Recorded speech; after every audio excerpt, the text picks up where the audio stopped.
Yes, sir. Yes, sir. Yes, sir. The one and only Outlaw Radio on a Wednesday evening. Hump Day edition. Halfway through the week. Looking towards the weekend now. How y'all doing tonight? 414 stand up. Outlaw Radio. Everything is everything. The name of the show tonight. Everything is everything. We like to say it is what it is. Everything is everything. Welcome to the show. My name is Kevin Barnes. I am the host of Outlaw Radio, the architect of the People's Network and the People's News Network as well, which is our sister group on Facebook. Shout out to Dre Lockhart and Brandon Hughes and a bunch of people who were really in that group. There are some moderators. If you want to join, just hit me up and say, put me in the People's News Network. Let me know what y'all want to do, and I can get y'all in there. The great thing about this show is that there's a number attached to it, which is 262-202-5131. There's also a chat room. Example being Dion in the chat room early. He said, can a motherfucker be early just one time?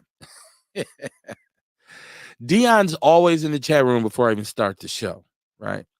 So if you're tuning in, share the show, share the show, share the show. It's Outlaw Radio. Everything is everything. I'm sure my people will be coming in as we move along. We're going to have a good time tonight. Every time I say that, we end up having a dope-ass show. There's a lot going on in the city of Milwaukee. If you're a person of color, if you're paying attention, there's a lot going on in the United States of America. America with 3 Ks, if you're paying attention. Don't be distracted. I know that they're throwing a lot of things, and I don't usually like to, because I'm not a conspiracy theorist, right? But I do think certain things are put in place to distract you. I mean, it's entertainment. It's James Brown says escapism, right? So something to take your attention off the hard shit and make you pay attention to the funny shit, the light shit. This is why when you watch broadcast news, they'll open up with a murder, they'll open up with a tragedy, and then they'll go to like a kitten story where somebody saved a cat out of a tree just because they want to soften you up. Welcome, welcome, welcome, welcome, welcome. Come on in, man. Come on in. Come on in. This will be a great show. I promise you. Man, I love when I get down to it and really dig into my what Bear used to call it, my data department, right? Like my just what we gonna do tonight? And then they give me notes. Really, I have no data department, so it's just me. But there's a lot going on, so it's very easy to do what it is that I do. Once again, there is a phone number associated with the show. That number is 262-202-5131. Call in. And if you don't, it's scrolling across the bottom of the screen. Along with the Cash App, if you want to hit that and donate to what we're doing. And then there's EPU Personal Defense. Shout out to Fletch, EPUSDS.com. Dion, he says, Kev, unbutton that motherfucking shirt. Dion, I'm teed up, man. This is what I do. You should know this by now. You've been with us for some years, and you know I'm teed up. You know this is what I do. This what makes you say somebody's serious. When they button the top button on their shirt, you say, oh, this motherfucker's serious. He ain't got no towel. It's called teed up, man. You got to do your research. Shout out to Dion. Shout out to everybody who rocks with us, like especially last Monday. Dope show. Great conversation. A lot of people tuned into it. Keep sharing the show. I don't really put a whole lot on trying to market myself as some superstar individual, but when it comes to this platform, I feel like it's the truest of the true. Definitely in Milwaukee. It's very hard to get the truth in Milwaukee. And I feel like on here we have this real sense of freedom in which we can say what we want because none of us are beholding to anybody. Like nobody owns Outlaw Radio except me. Nobody tells me what's going to be on the show except for me. And so, the truth can be told. And if you're interested in coming on, or you know someone who just happens to be doing something positive or progressive in the community, just tell them to hit me up. Tell them to hit me up. If you got an event coming out that you want to sponsor, just hit me up.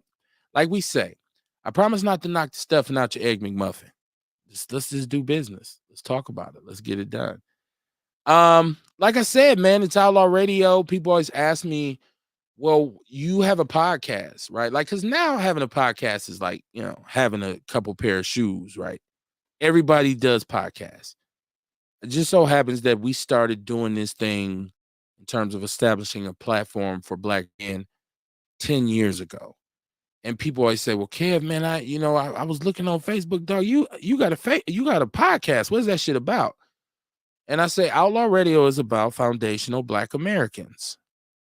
And then they say, well, what do y'all talk about, though? I say, we talk about Black people shit. So whatever's pertinent and relevant to the Black community is what you're going to hear. And it might be local. It might be national. It is what it is. And if you agree or if you disagree, you can call in. You can hit the number. If you disagree, all I ask is that you don't disrespect, right? Because then we got an issue. So welcome aboard, man. This is Outlaw Radio. I know you've heard people talk about, man, it's about saying this motherfucker call himself the Negro Whisperer. That is I. We're on Mondays and Wednesdays, 7:30 p.m. Central Standard Time until whenever we choose to cut the machine off, because in essence, we own the machine. So it is what it is, and everything is everything. Name of the show tonight. Listen, I found out that today, damn, I need some water. Today is actually National Daughter Day, right? And so one of the main things we talk about on this show is Black fatherhood, because we understand that they've kind of saddled us with this thing that we don't raise our kids and we don't take care of our kids and we just loose as a goose with the DNA, 9 kids by 8 women type shit. But, okay, so a sister asked me one time, she's like, Kevin, I hear you talking about this and that and the third and what you do, and I see what you stand on. But what do you tell your friends, or what do you tell your guys who ain't taking care of their kids? And I said, I don't have any guys that don't take care of their kids, right? So we talk about Black fatherhood, and today is National Daughter Day. First of all, if you were able to become a parent, right? You had a daughter, you have little girls, you have baby girl. The little baby girls will change your life. You might be thugged out. You might be super G with it, but little girl will turn you around. She's in. I mean, like, I love my son, and I think boys is the blessing from God too.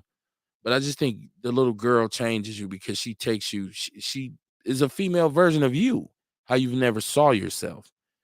And so, that's why my whole opinion on a lot of shit changed once I had a daughter, right? Like, we talk about being like gangster rap fans and being from that era of like the most crazy rap with Too Short and Scarface and the Ghetto Boys and all this kind of stuff.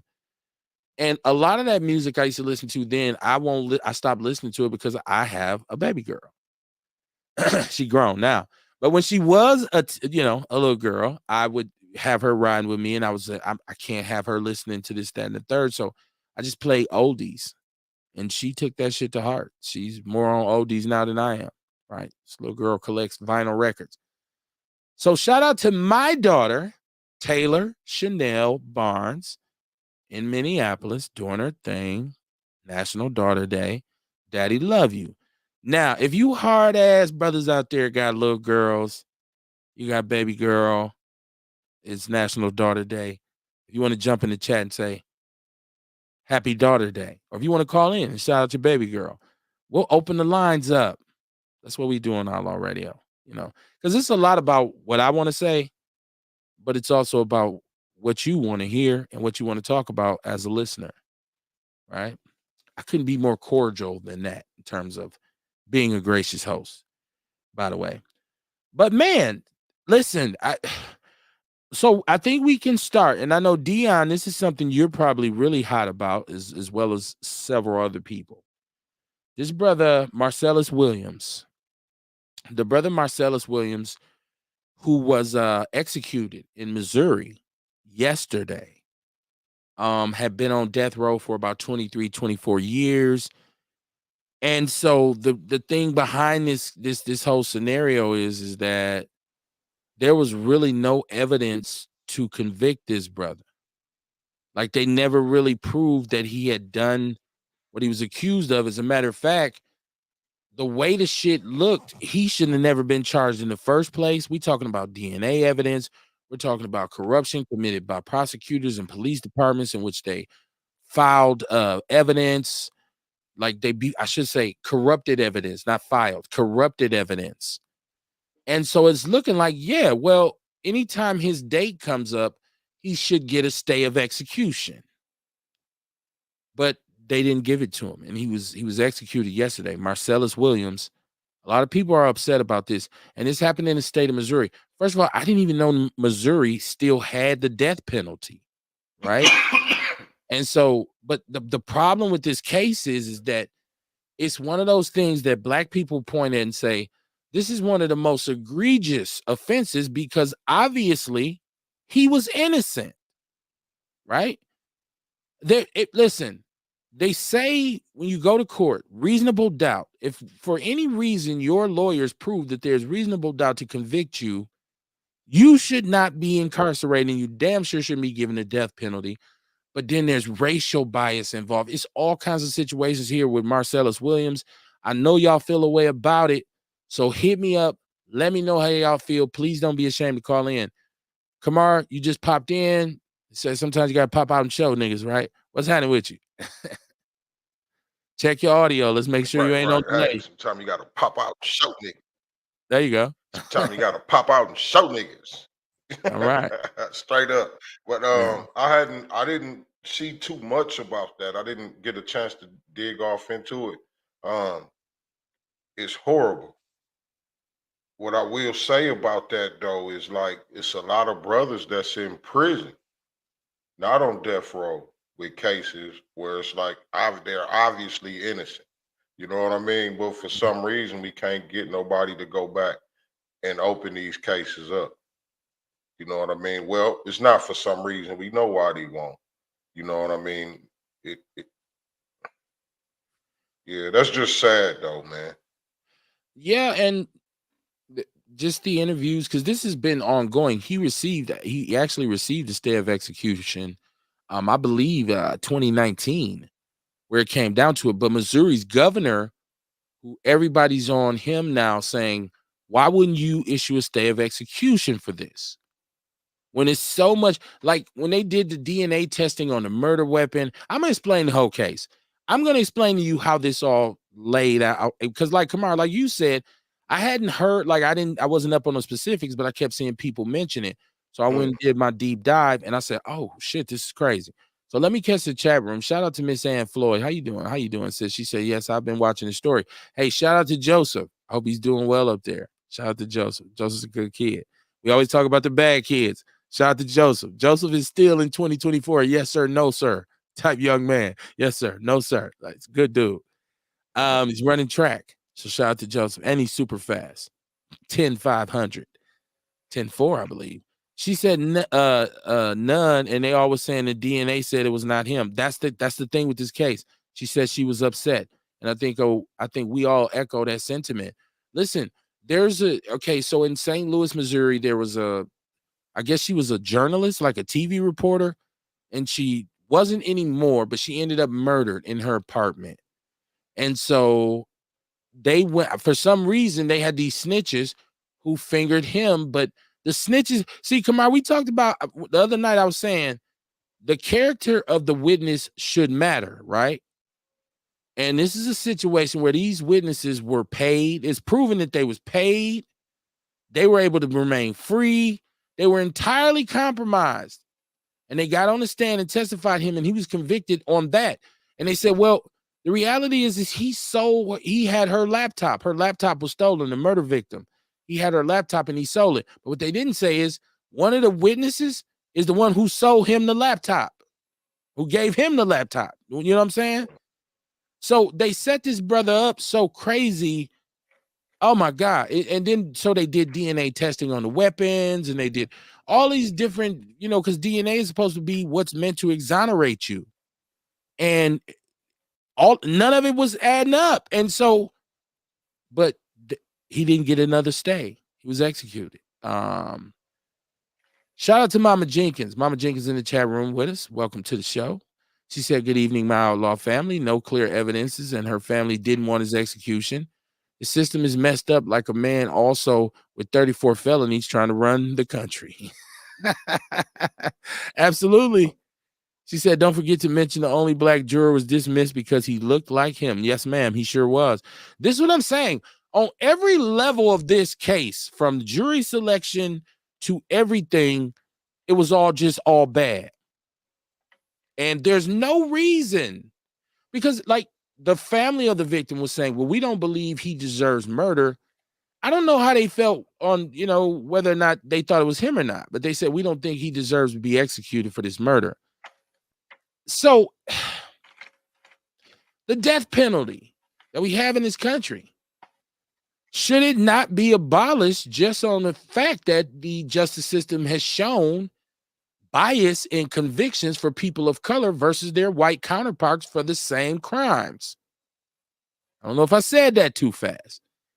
If there's a flaw in the system, then your life should never be at risk.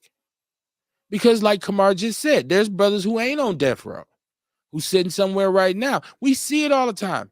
So-and-so was just released from prison after 25 years for a rape or a murder that they said he convicted, and then they got a cap on it. You get $3 million. I've been in jail 35, 40 years.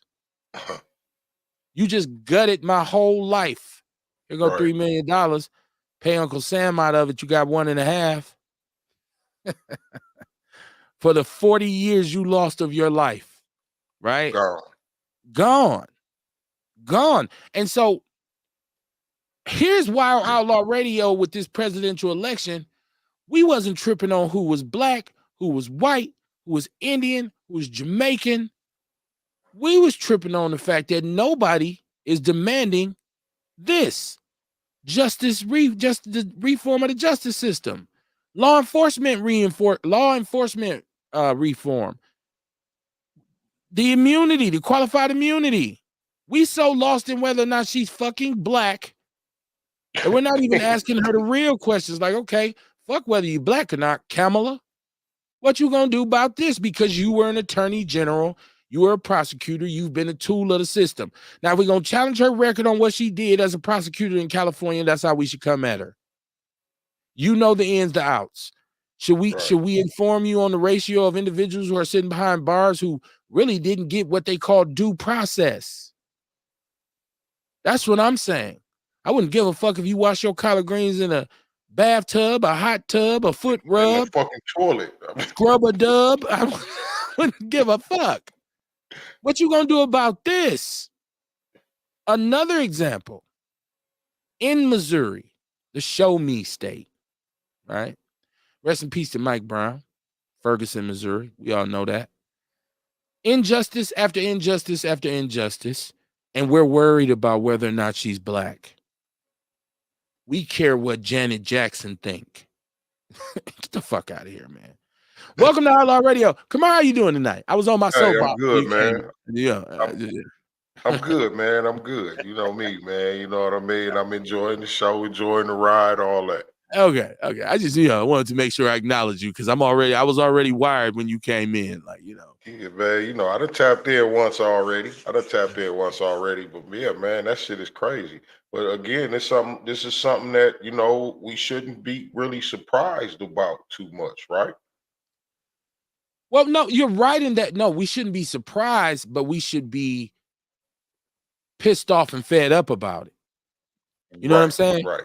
And shout out to Vince Tony, who's in the chat room. He said, "What up, Outlaws? What up, Vince? How you doing?" Okay, so come on. When I say we should be pissed off and fed up, that means I'm with you on that. We're a month away from a presidential election in which both sides are trying to volley for our votes. Then why don't we have a list of asks, plural asks, of any candidate, just to say, if you want our vote, this is what we want. Well, the last nigga that did that, they niggas called the coon. And they still mad at him about it. Right. Shout out to Ice Cube. Still mad about it. But, welcome to Outlaw Radio, y'all. Everything is everything. Hit the line 262-202-5131. We're talking about the brother Marcellus Williams. I'm going to go ahead and say he was murdered in Missouri. I ain't going to say he was executed. I'm going to say he was murdered. If there's any shadow of doubt, there should be a stay of execution. I want to say this right now. Fuck the mayor of Missouri. I mean the governor of Missouri. And ain't no mayor of Missouri. Hey, Fuck and the governor of that's Missouri. anybody, right? Like anybody of any color, I'm saying. Well, no, If it there's ain't, because any he doubt, is the one. if He's there's the any governor. doubt, it should be a stay of Right. execution, no matter what race you are. The last judge did I keep calling him everything except the right thing. The last governor actually gave him in 2019. I don't have their names. The last governor, he gave him a stay. Right. And so this one didn't. And that's what I feel like they should do. If you know what I mean, if there's a doubt, like it's something that we got to clear up. Like it's a whole life you finna take here. That's right. I mean, you're already taking his freedom Yeah. for 25 years. So there's that. You feel me? Yeah. Like, Deborah Mama Jenkins, she said they better hope those angry people don't take a match to the city. Remember Ferguson? I don't think they'll do that. Like, I really like that snapshot, that portrait of probably about 2016, 2015, 2014 on up. People were able to move in a way that caught them off guard, and they learn. They learn from learning. People can still go buck wild. I just don't think the people will wild out for this. And I don't think it'll help if they did. I think the main thing that we need to look at is legislatively, and as far as the law goes, for one of us to be misrepresented to this point where he or she loses his life means there's need for reform. And so we need to all get on the same page in demanding that reform instead of fucking arguing about whether somebody motherfucking mom or daddy was black. Who gives a shit? If you're a white man and you want my vote and I give you my list, I wouldn't give a fuck if you Republican or Democrat. And I give you my list and you say, I'm going to check all these off and y'all hold me accountable to it because that's what we're going to do anyways when we hand you the list. So say we vote you in and you don't do it. In 4 years, hire your ass, fire your ass. There you go. There we go. So you got to do. Trust the process. Jeff Crape, how you doing, my brother? From Texas, down in Houston, by way of the mill. Grew up on 16th and Feed Brands. Yeah, right around the corner from me. Shout out to you, Jeff. Shout out to you, man. How you doing? How you doing? So yeah, man. Rest in peace to Marcellus Williams. We know that when it comes to miscarriages of justice, like I don't think anybody can really tell you what it's like except for black people can, because there's been so many instances of this throughout the years of like, damn, really? Judges, I mean, but we can go all the way back. You think about the fact that Emmett Till, who was murdered in 1955, and I know I don't tell people stop talking about slavery, but I'm talking about legal precedents in this country, legal in terms of the system. The individuals who murdered Emmett Till were exonerated. They didn't even go to jail. And this was the most press and the most cameras that could possibly be on the trial. They actually did a magazine interview where they admitted that they did it. They were never recharged. The white lady who supposedly he whistled at came out and said he didn't even whistle at her. Come on, man. Like, this is the precedent that's set. The precedent that's set when it comes to black people getting their just due in the courts. That's why when we talk about Kamara, like, we don't feel like we're free or whatever, or whether we're not, we feel like we're free. Are we free or not? And people say, Kev, we still ain't free. And we always argue that, we've achieved, depending on who you are, some kind of minor fundamental sense of freedom, and that you have been able to move and do things, right? But we all are subject to the same treatment. So in essence, that means we're not free anyways. It doesn't matter how much money I get in this country. It don't matter who I hang around. It don't matter how much power I get. They'll always remind me that I'm a nigga. Right? And if they don't know me. Unless you learn how to move correctly. Well, even in that, Kamar, right? because like, I mean, like I feel like if you was willing to lead the country. Oh, but then you're gonna go face whatever issues are wherever you go. Right, but it won't be these. Okay. Where would you go? I don't know. I mean, when you got, if you listen, the thing is, and this is the thing, like that's what I'm saying. Like if you asking me that question, if I got money like that, I'm finna travel to find somewhere that's conducive to my lifestyle. Where would you go? I'm just curious as I what don't know. region, what would you be It would looking be for? somewhere hot. I would Okay. love to be somewhere hot. But Tropical hot or exactly, yeah, tropical hot. Now, don't south get me of the wrong. I would hemisphere hot? still come back here for the summer. Okay. You know what I'm saying? I still come back here for the summer. I love Milwaukee in the summer, man. Ain't nothing like Milwaukee in the summertime. You I know what tell I'm people saying? that all the time. Tell them that all the So time. I got to come back for a couple months. You know what I mean? But I'm just saying, like, I feel like if you move correctly, you know what I mean? And depending on what your sense of freedom is, like everybody's sense of freedom may be different. To me, my sense of freedom is being able to live without a clock. You know what I'm saying? Like if I could move and not have to worry about the time, not have to worry about when I gotta be where. If I just want to sit here, I can just sit. You know what I'm saying? And I don't have to worry about finance. I don't have to worry about my business being taken care of, or you know what I mean? To me, that's a sense of freedom. You Totally know what I understood. mean? Totally Sure, we understood. are. Sure, I am still, you know what I mean, susceptible to some kind of treatment wherever I'm at. No matter what. But you know what I mean? But I That's don't because of think how you look, though. you know what I mean? Yeah, you know what I mean? But I don't I feel also feel like um it's freedom can be in the mind too. Like how do you feel? You know what I mean? I'd have been in prison, right? Right. And I remember like when I first went, I remember old schools in there telling me, like, man, you know, you gotta learn how to get your mind out of here. Okay. You know what I'm saying? And it took me a minute to figure that out, but you know what I mean? You learn how to close your eyes and be gone somewhere else. And you know what I'm saying? And it's just you get a sense of freedom. Like, you know, you ain't free, but it's a sense of freedom. You see what Okay. I'm saying? So, So I think it could be it's a perspective and it could be of the individual. well, I call it a dichotomy because the Okay. dichotomy of it is with everything you said, which was 100% correct, right? And even in this country, if I can create a situation for myself where I've progressed, I've created some sort of generational wealth, everything, I operate with integrity just because of the color of my skin. A cop who does not know, a law enforcement officer who does not know, a white person who does not know, a group of white people who don't know will see me and still treat me as if I'm just lower than mud, dirt, slave, this poor ass nigger. And you say, dude, and here's a killer.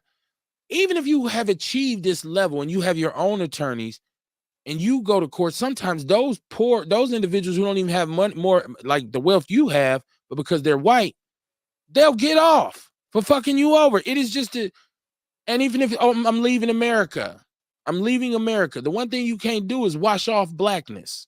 You can't wash off your black Americanness.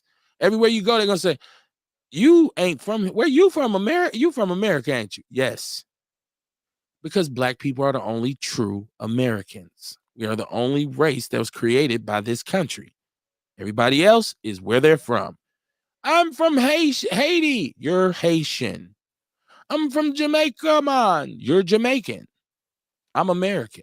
It don't mean we got to be divided. I'm just saying it's hard to shake, Kamar, because you Hmm. know you're subject to be treated. Right. So, okay, so let me get the chat room right quick. Mama Jenkins, how you doing? She said, are you related to Larry Crape that was friends with Larry Thompson and Willie Hayes? I don't know if she's talking to me or Kamar. Now I think she's talking about Jeff Craig. Oh, okay, thank you. Okay, yeah, Crape. Yep, okay, there you go. Jeff, that's for you. I think, okay, they already talking. This is one of them cases, Kamar, where people be in the chat room having their own conversation and I'm Right. and I haven't listened to what we saying. We different. We Right. We in their business. Like, y'all go ahead and do the show. We gonna talk. Vince said, I go back to Guam. Other spots I consider would be Portugal or Okinawa, Japan. Okay. did you have a sense of freedom? when you there, Vince, I can say this. Vince was in Guam last summer, and there was like a typhoon. Yeah, I remember and that. Vince is like chilling in the hotel with the phone, like, yeah, I'm in a typhoon. I'm like, I'd rather take Milwaukee. Right. But you know what I mean? My question is, okay, if you would rather be there, like, do you have a sense of freedom when you go there? Because I'm just trying to allude to, like, it could be of the individual too. You know what I mean? Like, if I'm somewhere that's conducive to how I live, it's a lot of fruit and fresh vegetables, and people are kind, they treat me well, you know what I mean? And don't nobody fuck with me. I can, you know what I'm saying? Like, and I can lay out on my hammock all day in the shade Until if I that want one day, to, Kamar, on when the you go side of the beach. into town in your Jeep, and it just take one motherfucker to say he is a nigger. It'll fuck your whole day up. It's just because of how you look. But you know, hey, maybe it could be a town with all black people somewhere in But Jamaica. you're Who knows? not gonna Ain't in be the the same islands kind of black somewhere. person as them, though. They're gonna be You like, know, we it came may here be from. beautiful, man. I'm optimistic. There we I'm go. optimistic. There I you go. feel like it's somewhere like that for me. Yes. Right. That's one of them songs. I'll take you there. Yeah.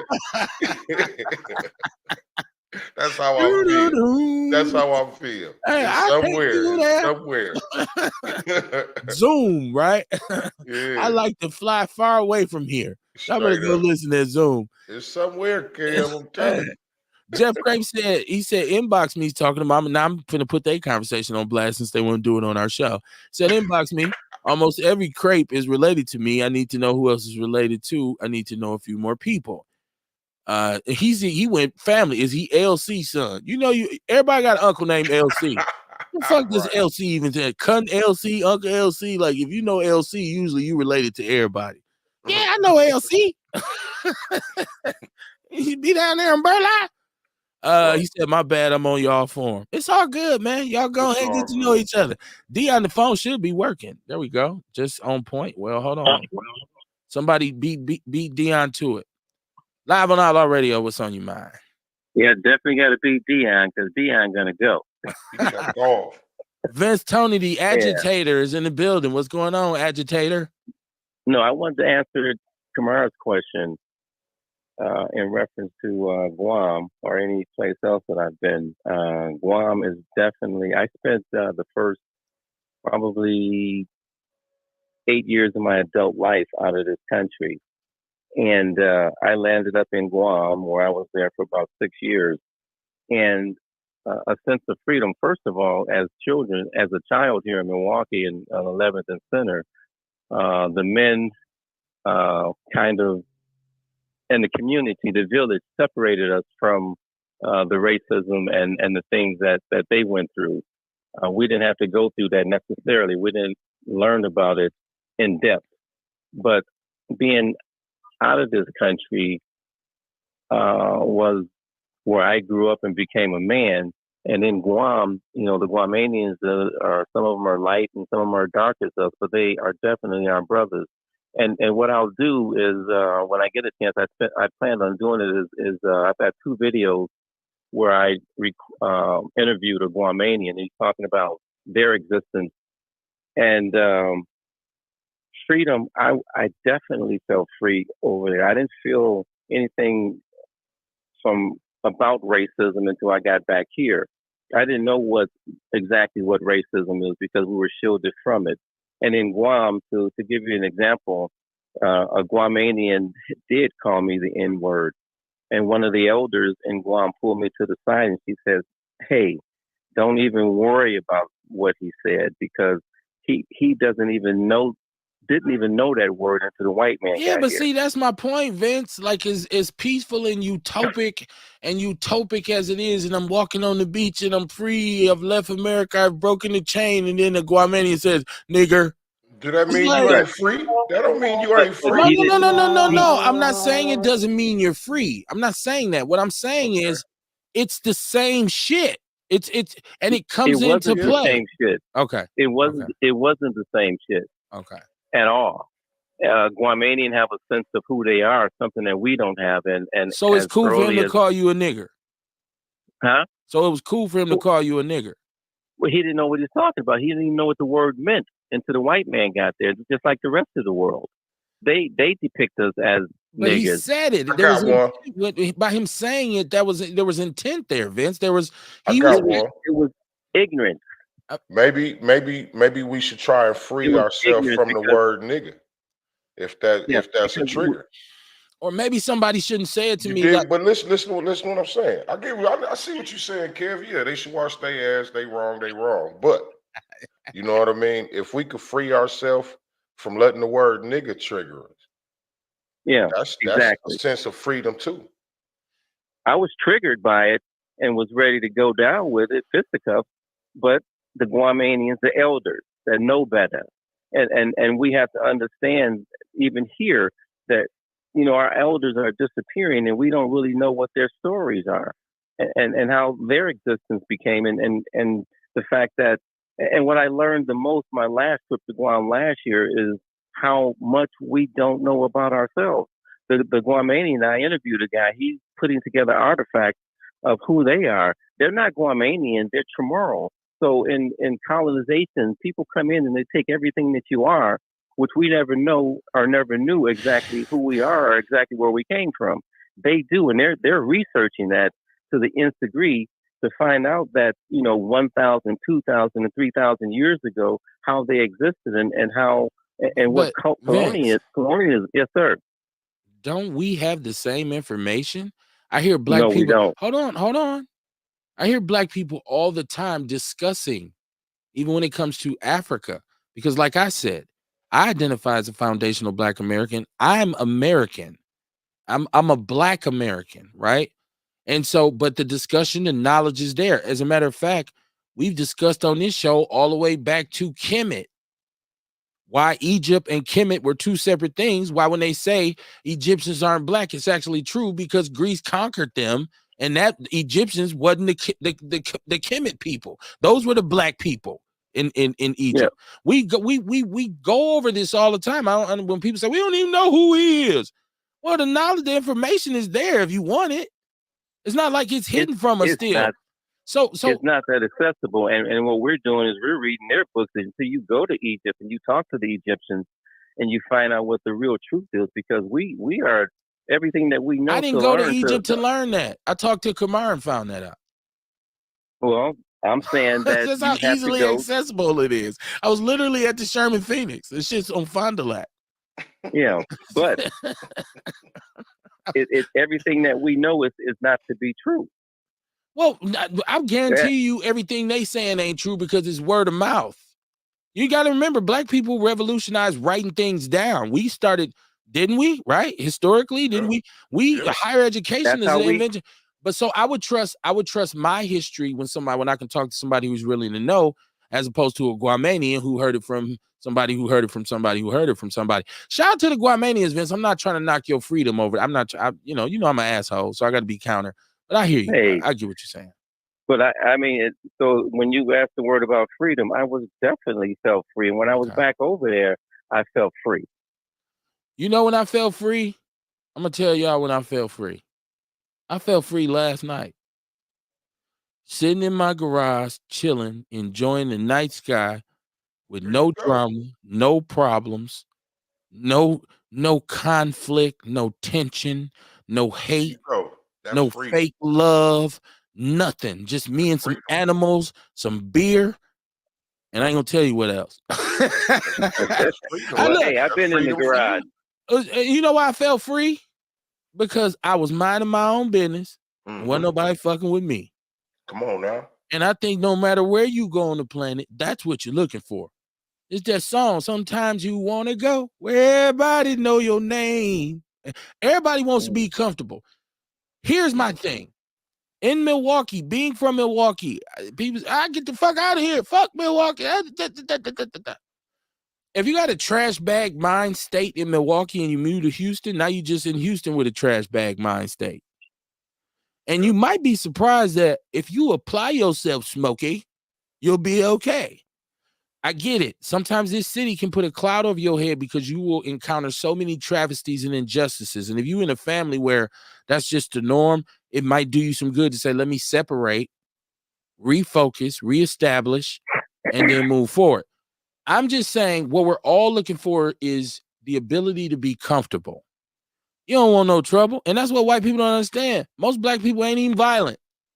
Most black people are the coolest motherfuckers you could ever meet in your life. You want to kick it with us. Ain't nothing like a bunch of cool ass black people. You gonna want to, I'm spending the night. I'm spending the night, dog. It's that one element that are habitual line steppers, right? But what we all want is just to be able to chill and say, hey man, I ain't fucking with nobody. Nobody fucking with me. And if the environment I live in is toxic in that fashion, then what I need to do, I need to move from there. You know what I'm saying? Yep. But the power is within you to do so. So you got to look inside before you look outside. That's all I'm saying to my people. But Vince, you know, you and I have had this discussion about your love for Guam. And I mean, I'm talking shit because I know how you know, I've heard your stories. We done sat in the garage chilling, free. Yeah, And absolutely. you know, and that's it though. That's what I was getting at. Like I feel like freedom can be in your mind, man. You know what I mean? It's how do you feel? Where can you find your peace? But I do know, no matter how free I am, when I get in my car the next day and drive down the street, if them Milwaukee police pull me over, they ain't gonna say you's a free nigga. They gonna say you's a nigga, and they gonna treat me the same way they would treat a nigga who's on the run with 7 felonies, 6 bodies, 8 baby mamas, nigga behind in his child support. They treat me the same way. Even if I say, hey, I'm so and so and so. You know, we don't know you, nigga. You heard Cedric the Entertainer say he got pulled over by the police in the South one time, and he said, hey, officer, how you doing? I'm Cedric the Entertainer. And dude said, hey, Cedric the Entertainer, I'm Bill the cop. Still ran his shit. We don't know who the fuck Cedric the Entertainer is. So yeah, man, I hear you though. But freedom, freedom is on many different levels. We kind of digress there. But because I asked people where would they want to be free? Now, Jeff, I mean, where would they go if they said I'm totally free? I can go anywhere I want. Where would you go besides America? Jeff Crape says I felt free in Taiwan, not so much in Europe. Shout out to Jeff. I've heard him talk about Taiwan before and stuff like that. His travels. So it's good. I mean, people laugh at me because I say I'm cool in Milwaukee. They'll be like, what? Something wrong with you. You retired. Like, why? You really like Milwaukee? Even with the bullshit, I still like Milwaukee. Because I wouldn't want to run my ass over to Rwanda and get caught up in a civil war either. Straight up. You know what I'm saying? Yeah, I wouldn't want to. Come on, I'm leaving. I'm going to Africa. Hey, but that's why I say you travel the world, man. You have fun with the world first before you figure out where you may want to live. You have fun when you wake up in the hotel and they be like, oh, it's a coup. Everybody got to get out the country by 12, running your ass down the runway. Dion in the chat room. Dion, what's going on? I mean, he's on the line, not the chat room. He's on the line. What's up, Dion? Hey, fellas, how y'all doing? We good, man. We got the agitator Vince Tony with us, and the ghetto witch doctor. Hey, Vince. What up, D? Yeah, I mess with Vince. I always try to send him some valuable information that he could utilize. The freedom, like I heard you, Vince. That Guam boy knew what a nigger was because he called you a nigger. He didn't call them other Guam people no nigger. He looked at you and said, "That's a nigger." Freedom, like you guys said, I don't think we have it, and I will be looking for it. I just don't feel it. Like last night when about the execution, man, that kind of dampened my spirits a little bit. I was like, that's just, that could be any one of us. Anyone. The only difference is Wisconsin ain't got the death penalty, but shit, I do a lot of traveling, and I could go down there to one of them southern old redneck ass states, and they get me and talking about I fit the description for this, and I'm innocent in this, that, and the other, and it just shows that America's still the same old America. Like America is a terrible place, man. I disagree. It might be a great place to live. I disagree. For some people, Dion. That, what I'm saying? Ain't nothing wrong with that. Dion. What? America's terrible, right? Right? That's what we ain't gonna go through that. Hold on. Whoa. You just said America's terrible, right? That's what you just said, right? But you didn't let me finish. I don't have to because I want you to answer this question. Where you going? Besides America, where you hell going? if I don't pray.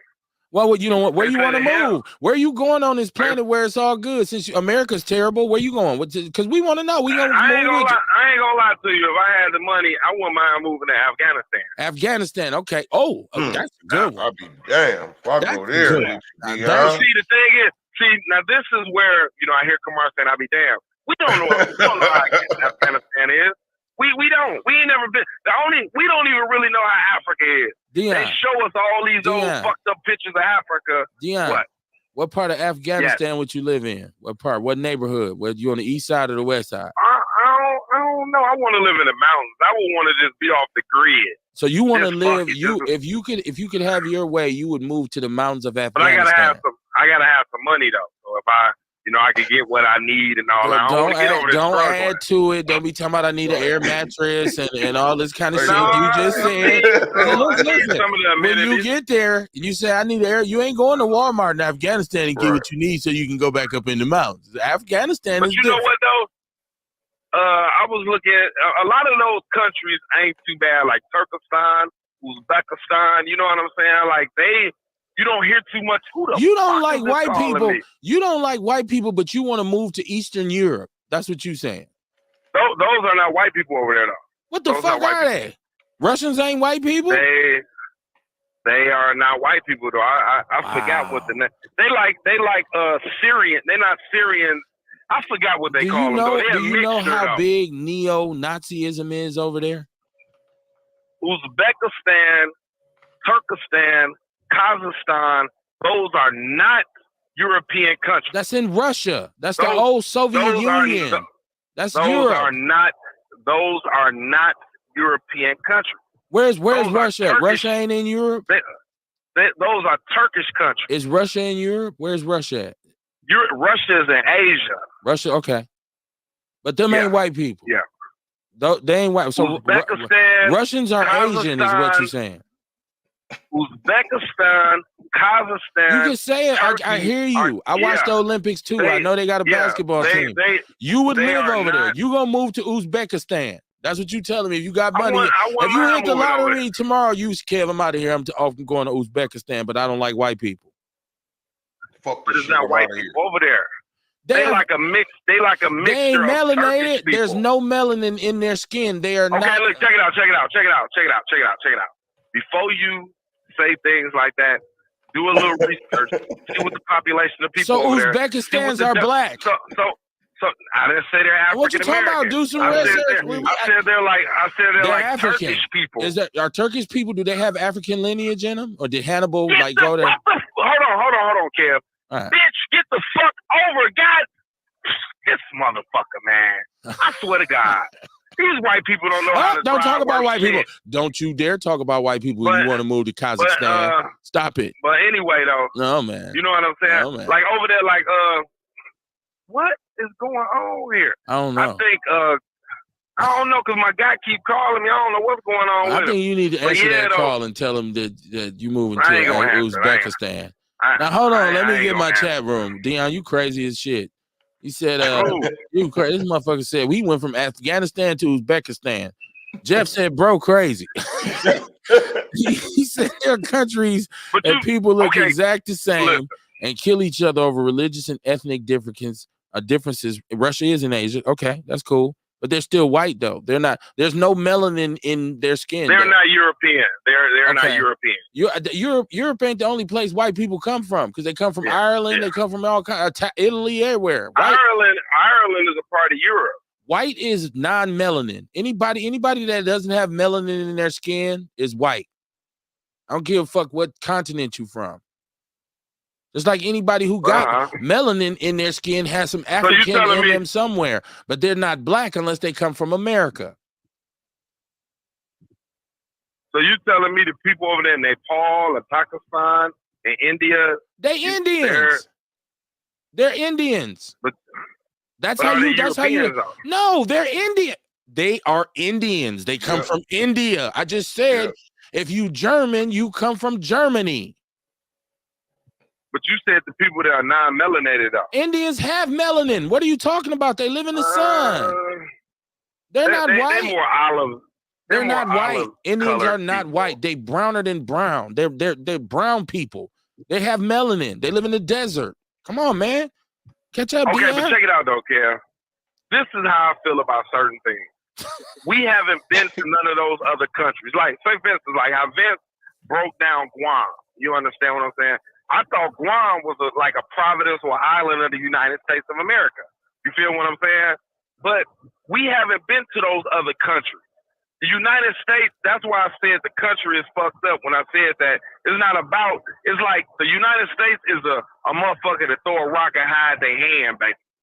You know, they'll paint a picture of everybody else's country fucked up.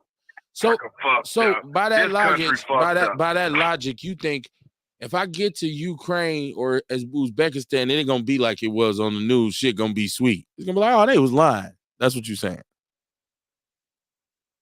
Yes, basically. Dion, you are insane. Say Ukraine. I didn't say Afghanistan, bro. Listen, hold on. Let me finish. Dion, boy, till the world blow up. Jeff Graves said Ukraine. He said, and no, I didn't say Ukraine. I know, I did, because I was talking about the spirit of neo-Nazism that is in that Ukrainians could give a fuck less about a black person. Nazism and all that fascism is they shit. They now you go over there and move. I came over here to support y'all. They'd be like, nigger, get out of here. He said, and judge each other on skin color. I've been to these countries, and you would kiss the earth of every hood in the U.S. So Jeff is saying these countries are exactly what they portray them to be, and you run off on America thinking it's fucked up over here. You get over there like, man, somebody please fucking pick me up. When the army can walk down the street and be like, cut the goddamn lights off. Okay. Who was that? Vince, you disagreeing? Go ahead. Yeah, I think because I've met brothers that was in the military and they, you know, they sit back and kick it in Afghanistan with the Afghanistan people and sitting out smoking cigars and chilling. Say, we're not after y'all. We don't like these Europeans. But do they stay there and live after they tour is up? Do they stay? I'm moving over here. Okay. Kevin, some of them do. We are all over the world. Before I came back to the United States, my intentions was to move to Australia or New Zealand. On my visit to Guam last year, I met some brothers that lives in Portugal, that lives in Okinawa, Japan. We're everywhere. Oh, listen, hold on. I'm not saying there aren't people from America who've moved and are happy and said, I love it over here in Uzbekistan. I guess I'm speaking from my perspective. Uzbekistan ain't for me. Pakistan ain't for me. Afghanistan ain't for me. America is for me.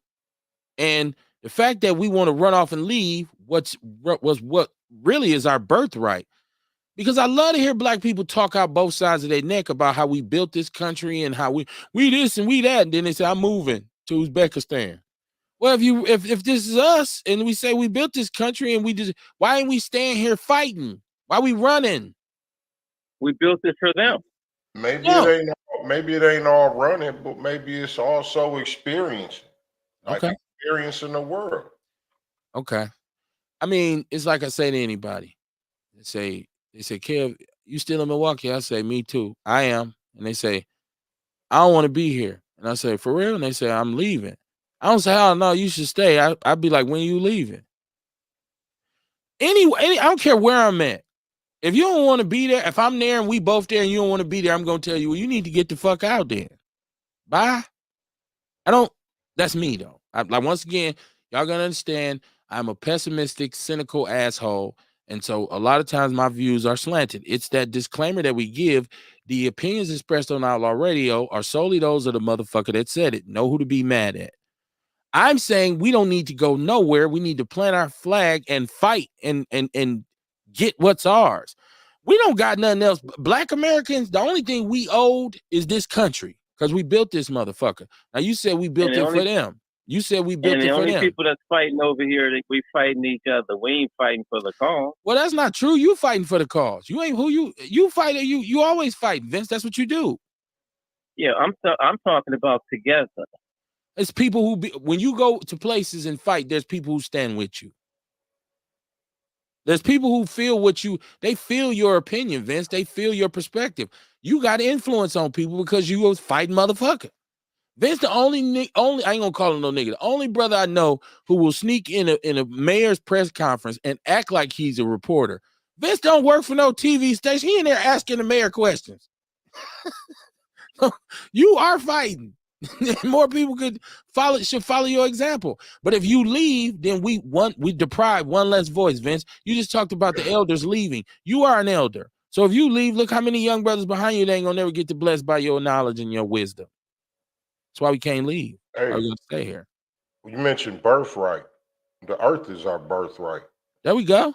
Like, you know what I mean? But that's my point. That's my thing again. It's about perspective. It's like, how do you feel while you looking? Like, I'm looking at it completely different than you, right?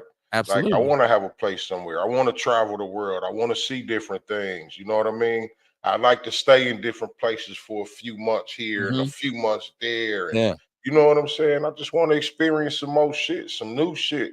I want to meet some different type of people. I want to go to places where they ain't all fucked up looking at black people crazy as shit. You know what I'm saying? I'm sure there's racist people everywhere you go. You know what I mean? You just can't get away from it no more, I would think. You know what I want?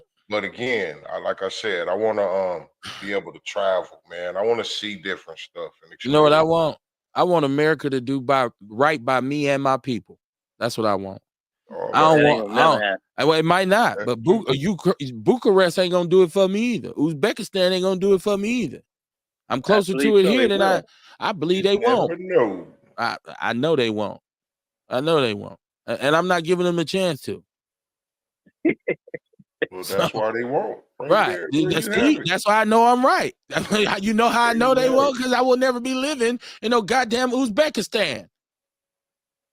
If I gotta protest, I ain't saying go to Uzbekistan. That's what the fuck Dion want to go. I know. Like, I don't want to go nowhere like mountains that. of Afghanistan and shit. And he like euros. Where you gonna get a euro at in the mountain of Afghanistan? Go nowhere like that. No, man. Now, listen, I'm don't. Please, if you want to move around this globe and meet people and get to know other cultures and be friends with people, please do so. I want to stay here and get immersed in my own culture. I want to stay here and get freedom for my own people. I got young children. I want their generation to be doing better and getting what we deserve because we are owed so much by this country. This country owes us. I don't care what no racist white person say. You owe us because you done had your foot in our ass for 500 years and you've given everybody else reparations and you don't want to give it to me? Fuck that. I'm gonna exist in spite of you and despite of you. I'm still gonna make it. I feel like if we ever get anything, we're gonna have to take it. Well, that's what we doing now. That's what Kamara's doing at the Sherman Phoenix. That's what you doing by sneaking in press conferences. That's what Dion is doing by driving his truck. We taking it a little bit at a time, but you taking it. We gotta take it by another way. Okay, well, get with some people of like-mindedness and formulate a coalition. We talked about starting a political action committee. How much response did we get to Vince? You, myself, and Chris. Rest in peace to Chris Johnson. We were on the heels of saying, let's start a political action committee for movement, for traction, for leverage in our government here. We didn't get nobody was with it. Because as soon as the mayor got elected, everybody jumped back in line because they want some grant money from City Hall. But you're gonna get the same thing if you go to Guam. It's gonna be some shit in Guam. Now, you live there long enough, you're gonna find out, like, man, they lacing the coconuts or some shit. It's gonna be something. You can't live sucker free. There's no utopia on this earth. It is a utopia somewhere. There's not on this earth. You don't believe in outer space. So maybe you got to go in outer space to get it. I kind of agree with you to that. Anywhere them stinking, and I sound like Chewbacca now. Anywhere them stinking ass Europeans, them people is a cancer, man. You just don't know, man. When I talk about them, it just bothers me, man. You just don't know. You just don't know, Kev. And maybe one day you will know, but you just don't know. You know what I'm saying? Yeah. You just, like for real. Now, hold on. Is this one of them things where because I never been to jail, I just don't know? Is this like, okay. Because I'm going to tell you, I spent a year and a half of my life in North Dakota. No. It's nothing. But hold on. When you start talking about, to debate about. You start talking about white people. You can't tell me I don't know. I lived in North Dakota. I know. You can't tell me shit about white people. But I'm saying how you just don't know how I feel. That's what I'm saying. And you're right about that. You know what I'm saying? I can't understand. Yeah, that. you just don't know. But that's just like that's just like what Constantinople is, right? That's what Christianity started at with Constantine. So over there in those countries, they are Orthodox Christians.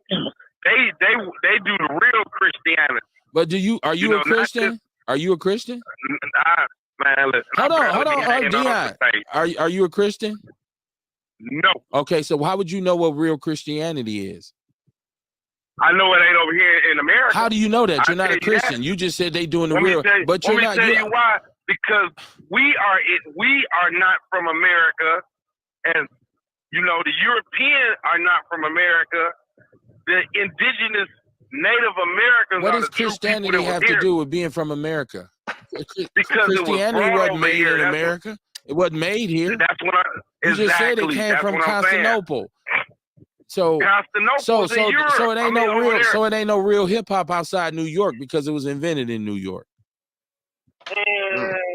That was a good one. Nope, I know. Come on. That wasn't it? Two different things. That was a good one. No, it's the same kind of logic. It's okay. Well, ain't no soul in the North because it was created in the South. Right. It's soul in Chicago. Ain't no soul in Milwaukee. How can it be? It's soul in Detroit. How can it be? If it hold on, Dion, I got soul, my brother. Yeah.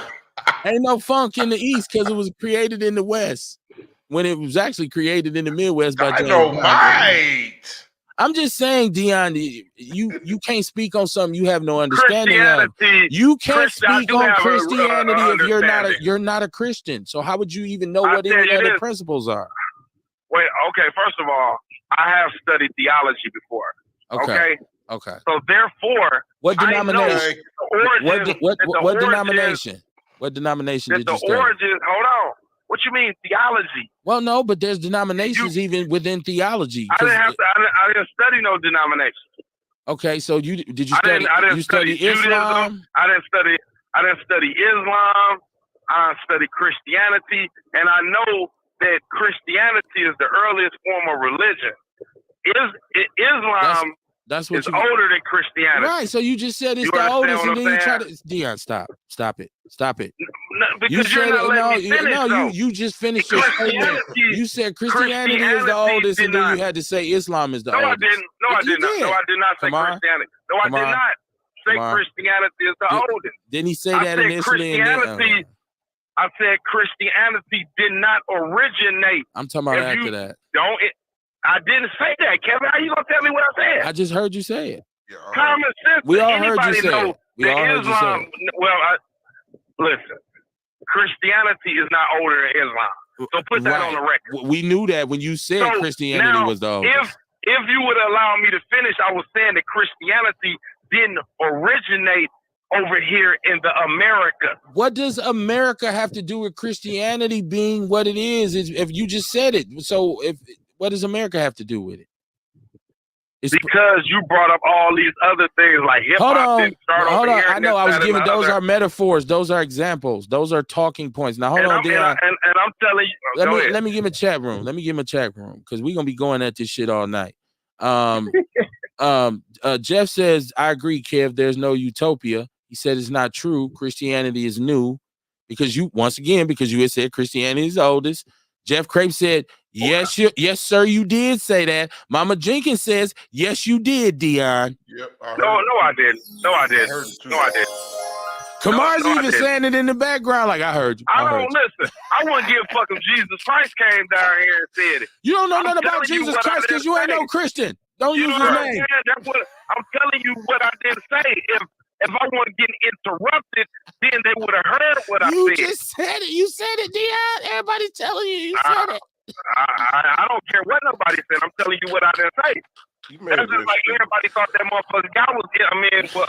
Everybody thought that guy was guilty of murder, but they couldn't find no evidence. Who? So just because everybody's saying that, I'm telling you what's coming coming out of my mouth. Everybody that didn't say that. The court said it. Everybody else said he did murder her.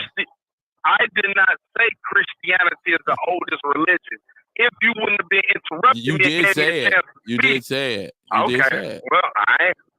I think Jeff Crape is making the best point of anybody tonight when he says, "You an ass, Kevin Barnes." I am, man. I am. I'm an asshole. All right, it's all good, Dion. Check this out. No, I ain't tripping. Hold on. I know you ain't. That's why I'm talking shit to you, because I know you ain't in your fag body, as they say. So listen, I want to switch lanes because, like I said, me and Dion will do this shit until 3 o'clock in the morning.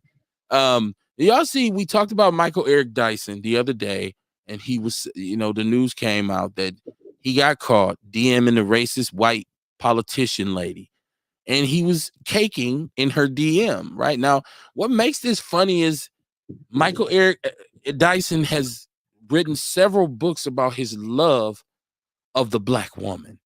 He's come and given so many presentations at Essence Fest. Oh, black woman, you are phenomenal, right? Still I rise.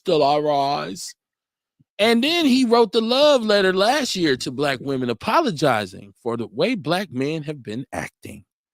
Well, he was on CNN. See, he was on CNN, and he got the chance to put his church clothes on. As I say, he had his school clothes on. He was on CNN with this racist white lady's politician. I'm not going to say her name. It's not even important. And so for some reason, he felt like he needed to go out of his way to make her feel comfortable. So he was just dealing with her with kid gloves. And she's like, you said I was racist, because when you're on CNN, this is what they do. They gaslight the shit out of you. He's like, no, I don't think you're. Now, she is overtly racist. He's like, no, I didn't say that about you. Somehow, some way, he ends up in her inbox talking about, I think you look good and I think you're beautiful. And no, you ain't racist. You one of the good white people. Like, this is Michael Eric Dyson, right? And then he came out and tried to explain this shit. And the shit made it look even worse. Because he's like, I got the whole text right here. And once he started reading, I'm like, bro, stop reading. It's making you look worse and fucking worse. Mm-hmm. And so now, and this dude, he's married. Why are you in this? He's in the DM telling her, and we could probably do something together on down the line. Why would you want to affiliate yourself with a racist white woman? I don't believe it. He read the text himself, Dion. He read the thread. It's in the People's News Network. I thought he said that we could do. I thought that he said we could do something together in the future. We look good together. And told her, yeah, we look good together. You're a racist white woman, right wing conservative. I'm Michael Eric Dyson, who writes love letters to black women, but we look good together in your DM. And you married? And I'm not trying to judge nobody. He probably meant it like. I don't think he meant it like that, though. How many different ways can you say I think we look good together? A racist white woman and a pro-black man. Like, how do they look good together? In what kind of way? Who has written novels about how much he loves black women? That's what I mean by pro-black. But I just want to know, like, how can they look good together? In what kind of way? Maybe they look good. Maybe they look good together going back and forth on a debate stage. Not even. What this shows is that most of these talking heads and these popular superstar activists, these celebrity progressives, are hypocritical pieces of shit. Fuck you doing talking about we look good together. And she kept saying, no, you called me racist. No, I didn't, baby. Hold on. Listen to what I'm saying. Like, he's copping a plea. Now we talk about canceling somebody. This motherfucker's books need to be in the garbage bin in the bookstore from now on. Moving forward, well, if that's the case, shit, we can throw Frederick Douglass' books away. Who said we can't? Who said we can't? Did I exclude him? His ass go in the wagon, come too. Especially if you and see. Here's the great thing about it. If you say off top to me, Kev, I like white women, but I love my people, I'm cool with it. But don't be writing novels and shit. And then in his letter that he just wrote, which I also watched on YouTube, where they just smoked him out about the shit. Willie D went off on him about this fake ass love letter to black women. What he did was apologize for us. I apologize for my brother's behaviors and the transgressions they've committed against you. Motherfucker, you the one DMing the come on, man. Right. You are a male bad wench. You want to be bad wench. It wasn't when he read it himself. I would say that too, Dion, if I didn't watch him explain it himself. And the rabbit hole got deeper and deeper and deeper. Somebody should have been in the back like, hey, Mike, shut the fuck up. Right. Come on, man. Stop it. Dion, he was one of my, as far as at black intellectuals, for a very matter of fact, one of the reasons I started to, one of the reasons I decided to go after my PhD was because of him. I'm like, dude, we need black intellectuals. At that time, it was him, Cornel West, and Tavis Smiley. I was like, dude, this is what we need. We need the think tank. Don't forget Henry Louis Gates. I wasn't up on him. I'm telling you who got me, riled up. Oh, okay. But since then, they've all come splinter. Tavis Smiley went to messing with the little intern. Cornell became pro-vaccine. And now this dude is wanting to be a bad wench. He's DMing the racist white girl, talking about we look good together. How you ain't hitting Tamron Hall? How you ain't hitting Okra? Saying, Okra, let's do something together. Me, you, and Gail. You talking to Becky. If you don't get the fuck out of here with that shit. I think it was took out of context. Though. You keep saying that, but he is. I don't think he would put his reputation on the line for nothing like that. Dion. And maybe people, when he read that, people had already came to a conclusion. Because I heard him read it. I didn't, like, shit like that, I didn't really give it no grievance. You know what I'm saying? It was like, Oh, okay. I mean, what Jason used to tell us, Kamar, you can choose to be ignorant if you want to. No, I didn't know. Seriously, though, I didn't really give it no grievance. You chose to give him a pass. That's some bullshit. That's some Sambo shit, and we call a spade a spade. Yeah, holding the man code. Yeah, if my auntie had balls, she'd have been my uncle. What the fuck are we talking about here? Stop it. You don't get no shuffler, no excuse. Because I guarantee you, if the motherfuckers caught me up with this little minimal shit I do with Outlaw Radio, if somebody had a tread where I was talking to a racist white woman talking about let's do something together, my ass would be fried. We're not giving him a pass. Get the fuck out of here, man. Dude got it gone by the wayside like every other useless ass, shuffling ass Negro who's misleading our people. And they come out here and they make money off the shit. So buy my book. Buy my book. Well, I know I go through and I have a problem. I listen to somebody every day who don't like nothing but a snow bunny. But that doesn't take away from the information that he's putting out there. It doesn't, so, but his perspective has to be considered as well, because if he has what you defined as a snow bunny, he's compromised from the gate. And listen, I say all the time, if a black man got a white woman, that don't mean he's a Sambo, but you got to be compromised unless you telling her every night, shut your honky ass up, bitch. When she talk about white shit, you got to say, oh, let's go see your Aunt Becky. You out there, you got the ugly ass Christmas sweater on at Christmas with them. What the fuck do they eat at Christmas anyways? You eat that raw ass turkey. You don't be sandwich. Right. There you go. You compromise. I tell you what you ain't doing. You ain't going to her family reunion talking about some Farrakhan. Them old white dudes be done whooped your ass.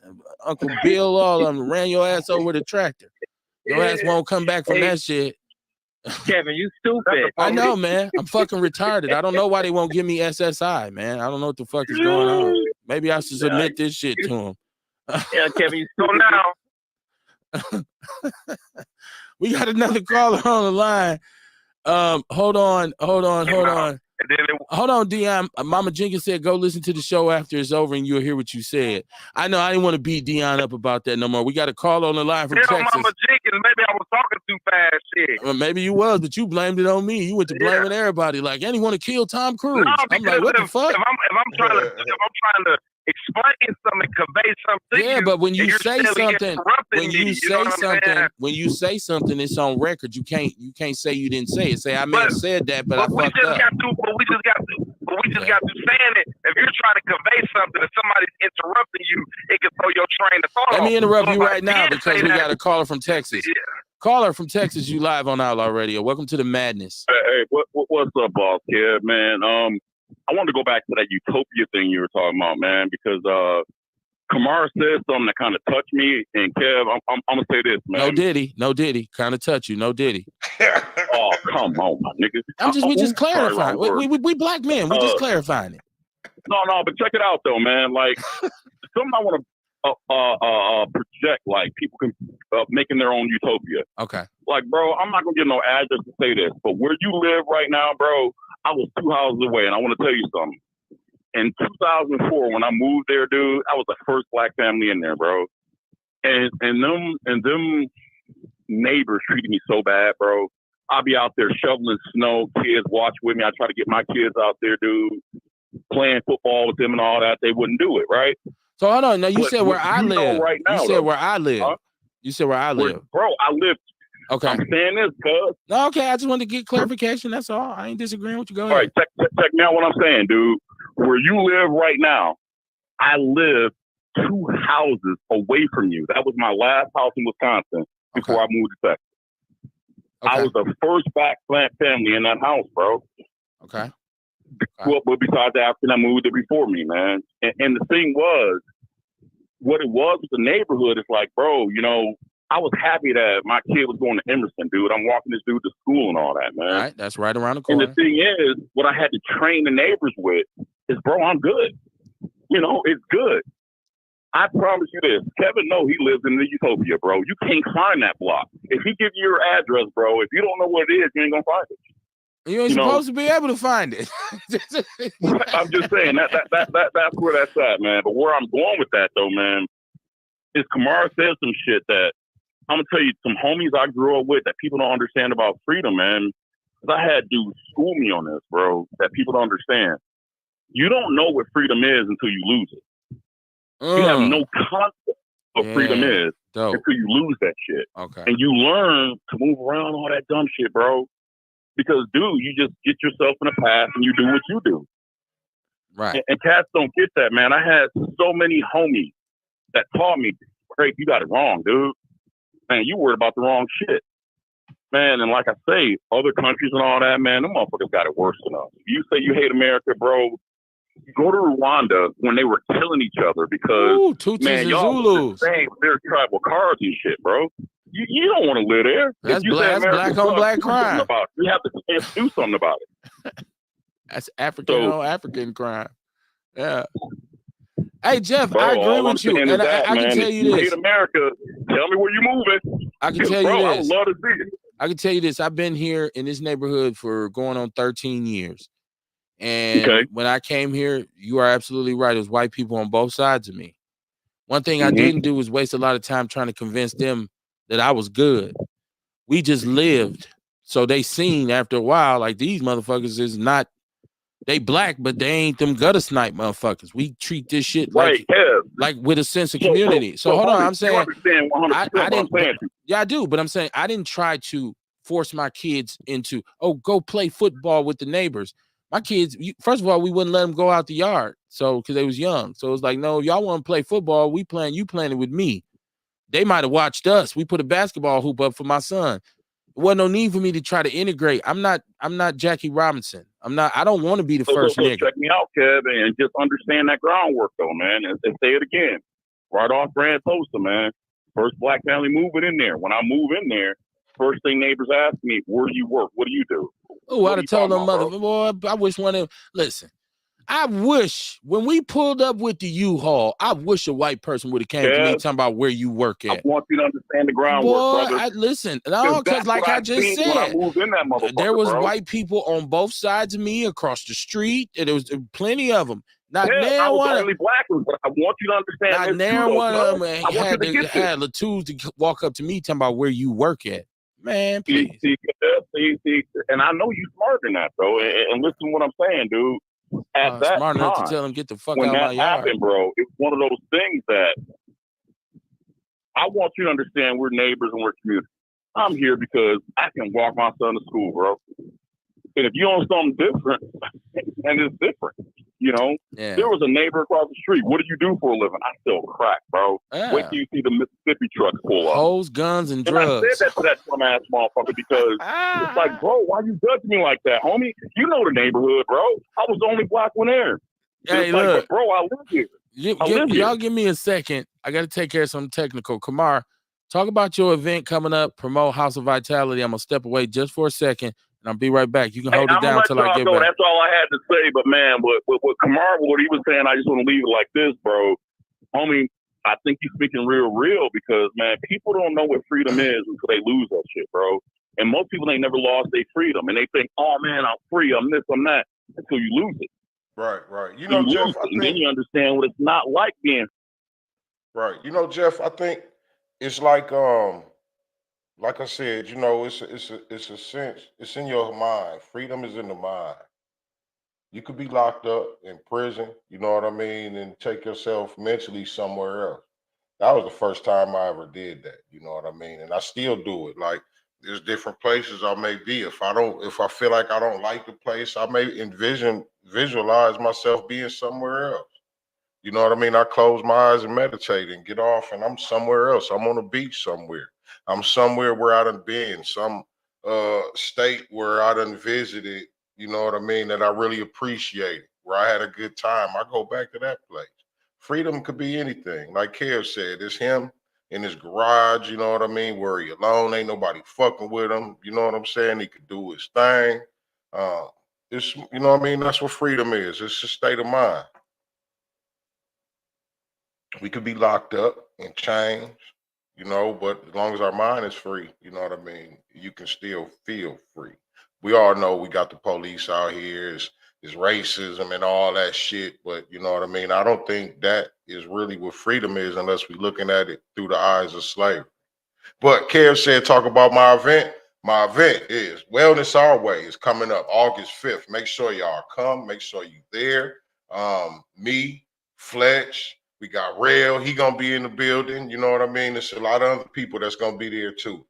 Don Trey. We got the self-defense from Jeff. I mean, not Jeff. I'm sorry. I got Jeff on here. From John. My bad, John, if you watching. My bad. But yeah, it's going down, man. It's live. Yeah, man. Back from my technical hiatus. Thank you, Kamar. I hope you was able to promote yourself accordingly. Yeah, I did. I just expounded on what Jeff was talking about a little bit more. Okay.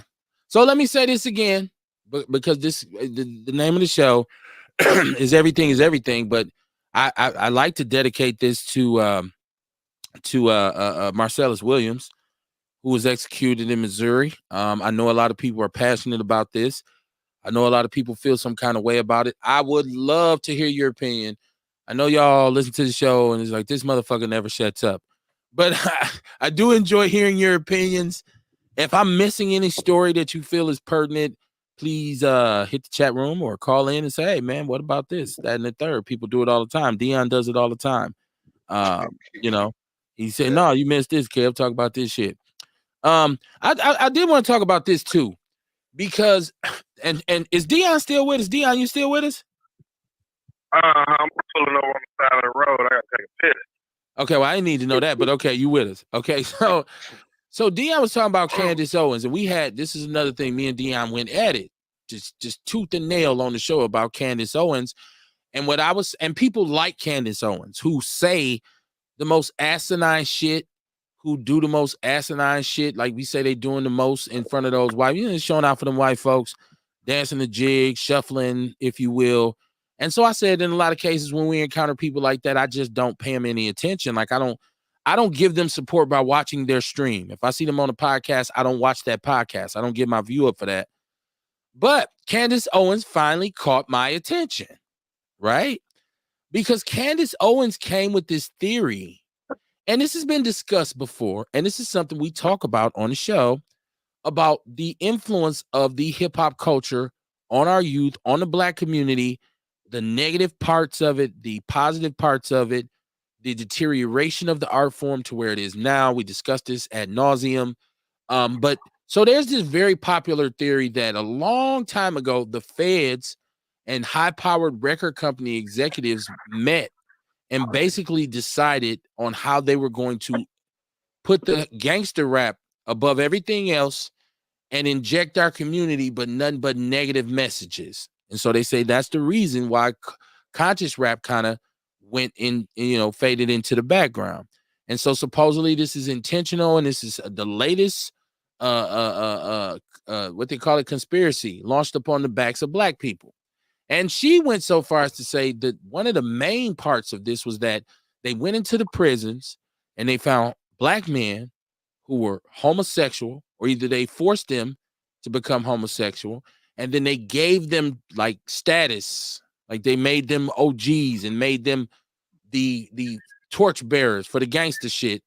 And some of these individuals became famous rappers. Some of them influenced major rappers. Some of them, they said they were put in place to create gangster rappers so that the black kids' brains would rot from the gangster rap. And that's what ruined black men. And that's why we in such bad shape today. And so Ice Cube caught wind of this and said, obviously, she don't know what the fuck she talking about.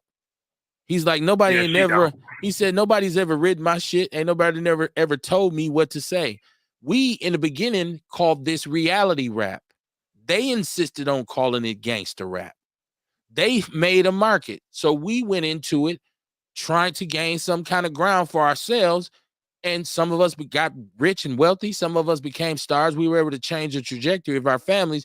But this ain't come from no motherfucking feds. Ain't no feds told me what to say. There's never been anybody in place to tell me what to say. And so, and I'm looking at it, I'm saying, well, she obviously ain't listened to rap back then. Because even most of the gangster rap then even had a social message in it. Right? So she's too young to understand that music. Or too ignorant. One or two. Too young. Okay. You know what I mean? You had to be there. You definitely had to be there. Come on. You definitely had to be there. I'm glad you said that, because when people talk about gangster rap today versus yesterday, and they say, oh man, y'all was listening to that NWA shit, y'all was listening to that Too Short shit, what they don't understand is a lot of that music was 100% situational. NWA was saying fuck the police because the police were fucking harassing and killing us by the boatloads. They were also putting their foot on the necks of us when, in fact, with this fake ass war on drugs, when in fact, their bosses were the one bringing the drugs in. So there was definitely a need for the message to be conveyed to these police. Y'all got to stop with this shit. Okay. Now, if you still saying fuck the police nowadays, it's still true and it's still relevant, but it's not original. It's been done. You have to expand on your message. So it ain't enough to talk about it like Cube and them talked about it now. You should be on a higher level.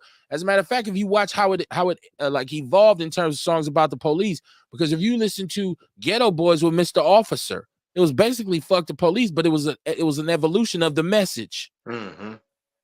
Crooked officer. Really what was going on, you know what I mean? It was they was talking about the community. They was talking about what's going on.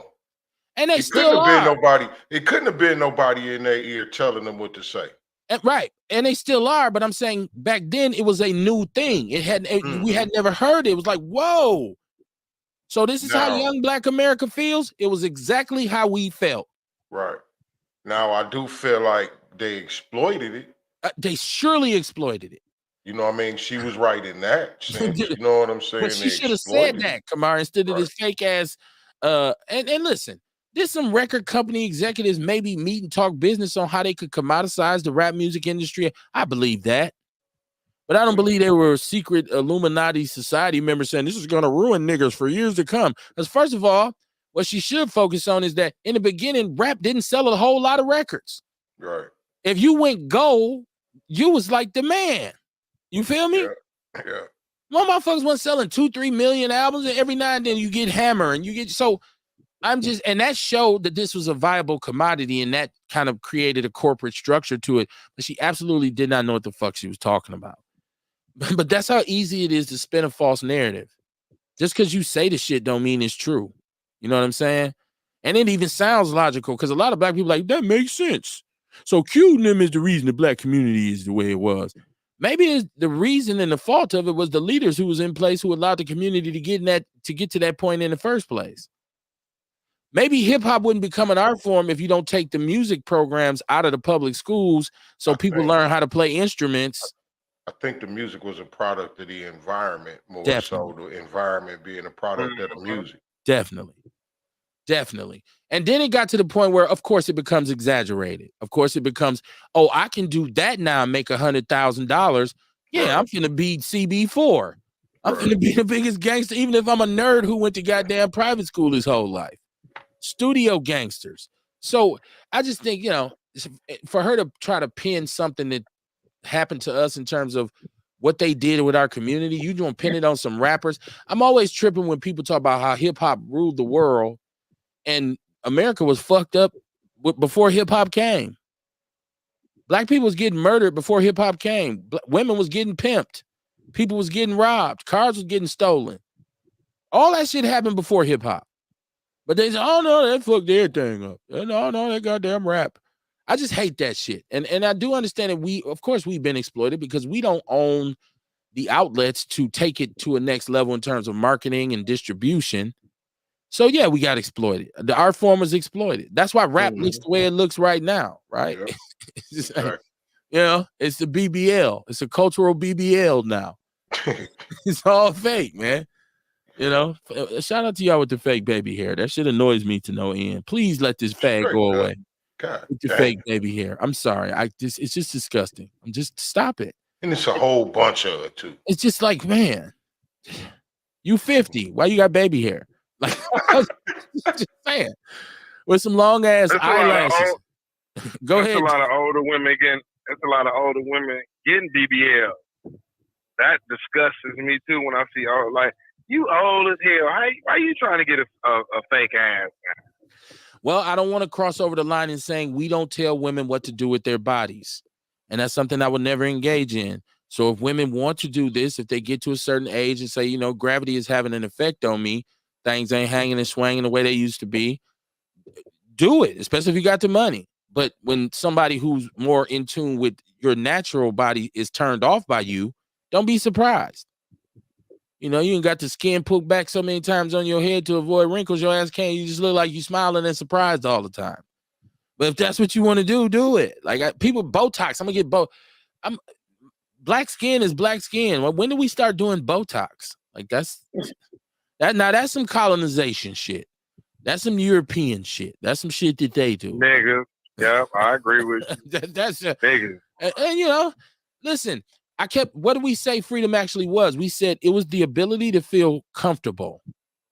And sometimes people do things that make them feel comfortable. So if they got money, they say, you know what? I don't like how I look. I have money. Why do I don't have to live like this. This is 2024. I'm gonna go get my nose fixed.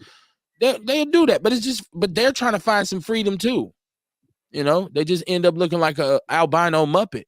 It's not their fault. You know what I'm saying? The colonizer tainted our minds and our woo. I always say, you ever look, I don't want to change subject, but I got this to say. You ever be happy when you see a nigga that want it? No, for real though. We know you for real. I know, right? I told y'all. Dion say, oh, no, for real. Let's talk about some other shit. Get in some trouble. Hold on, Dion. I was merging the call. I want you to I had to black you out to merge the call. Go ahead. Say what you said now. Oh, go ahead. No, I did it, man. And I don't know if it was cut off when Kamar was doing his whole when he was talking, bro. That's the thing I was saying. I don't know if anybody heard about Kevin Cood and all that. I was telling about that, but what I was trying to say we heard all that. Kamar, we heard all that. All right. So check it out, though. You know, is that, man, when we talk about freedom, I've had guys lesser than me, better than me, worse than me, and the thing them dudes talk to me about freedom is like, it's great, bro. You don't know what freedom is until you lose it. And that's what people don't understand, bro. Freedom is what you make it, bro. Or there's nobody who oppresses you, bro. It's freedom is what you make it, bro. Hey, Jeff. You prove your own freedom, bro. What if it's the other way around, though? You don't know what freedom is until you get it. Bro, I know. Sorry, you know what sir. I'm saying? I can't fuck with you with that, Cuz. No, hold on. Kamar, hold on, because I don't want everybody to talk over here. Kamar, you muted. Go ahead, Kamar. No, I was just gonna say I think it could be a little of both. Okay. Because and I'm saying that because without being in, hold on, because you have to learn. You have to learn it. It is okay. Right. At some point. Right. So that's what I'm saying. Like you may have been living in a certain situation your whole life, and then when you evolve or progress to another level, and you realize, whoa, I just alleviated a lot of bullshit. Mm-hmm. And I'm living now really Like I'm really living out. This is my understanding. So like coming from the hood, coming from, you know, the block or whatever, and growing up in the hood, I kind of was saddled with a certain set of beliefs and perspectives, right? Now, I wasn't incarcerated, and I didn't think like, oh, my life is horrible. But I was living, it was the cultural norms that I was kind of entrenched in. When I changed my life and went a different direction, I started to realize what the shit act like. Man, quiet, peace, calm. So, Kev, can I ask this story before I tell it like this? Like, Kev, how old are you, bro? I really don't know. I'm late 40 something. All right, my nigga, I'm like early 50 something, right? Okay. And this is what I'm going to say, man. And I want people to understand this about Kev. I don't want to talk about his PhD shit and what his son's doing and all that, because I'm so ungodly proud of this dude with that. But that's homie shit. But I want to say this, man. Kev, to me, was the young nigga. You understand what I'm saying? And I knew Kev from the block. And dude, this dude had so much heart. And it wasn't about no hood shit, bro. It was wherever Kev went, dude, he made shit happen. Even with this forum, bro, like this cat made shit happen. It wasn't about, oh man, I can't do this, I can't do that. This nigga walked on the field like, dude, I'm making bar. And it's like, look at this nigga. You know, and the point I'm making with that, bro, is that, man, your freedom is what you make it, bro. You gotta take them chains off and understand you can do it. This cat also knows he had to play that shit the right way too. He had to play by the rules. He learned the rules. Yeah. And that's what he taught me, bro, is play by the rules. Well, you know, or when you're playing, but when you cross them, you got to play in between them too. Like it's, you know, because when you, well, man, that's the junior, sophomore level. I mean, junior, senior level shit of that. But you got to play by the rules. Yeah, you got to at least your dudes, at least know the rules. At least know the rules, Jeff. At least know. You got to know what the rules are. You got to get out of the rat race, bro. You got to understand that, man. Everybody does what they do, bro, and they can't separate criminals from straight people, bro. People don't understand that, man. And that's the reality that we live in now, bro.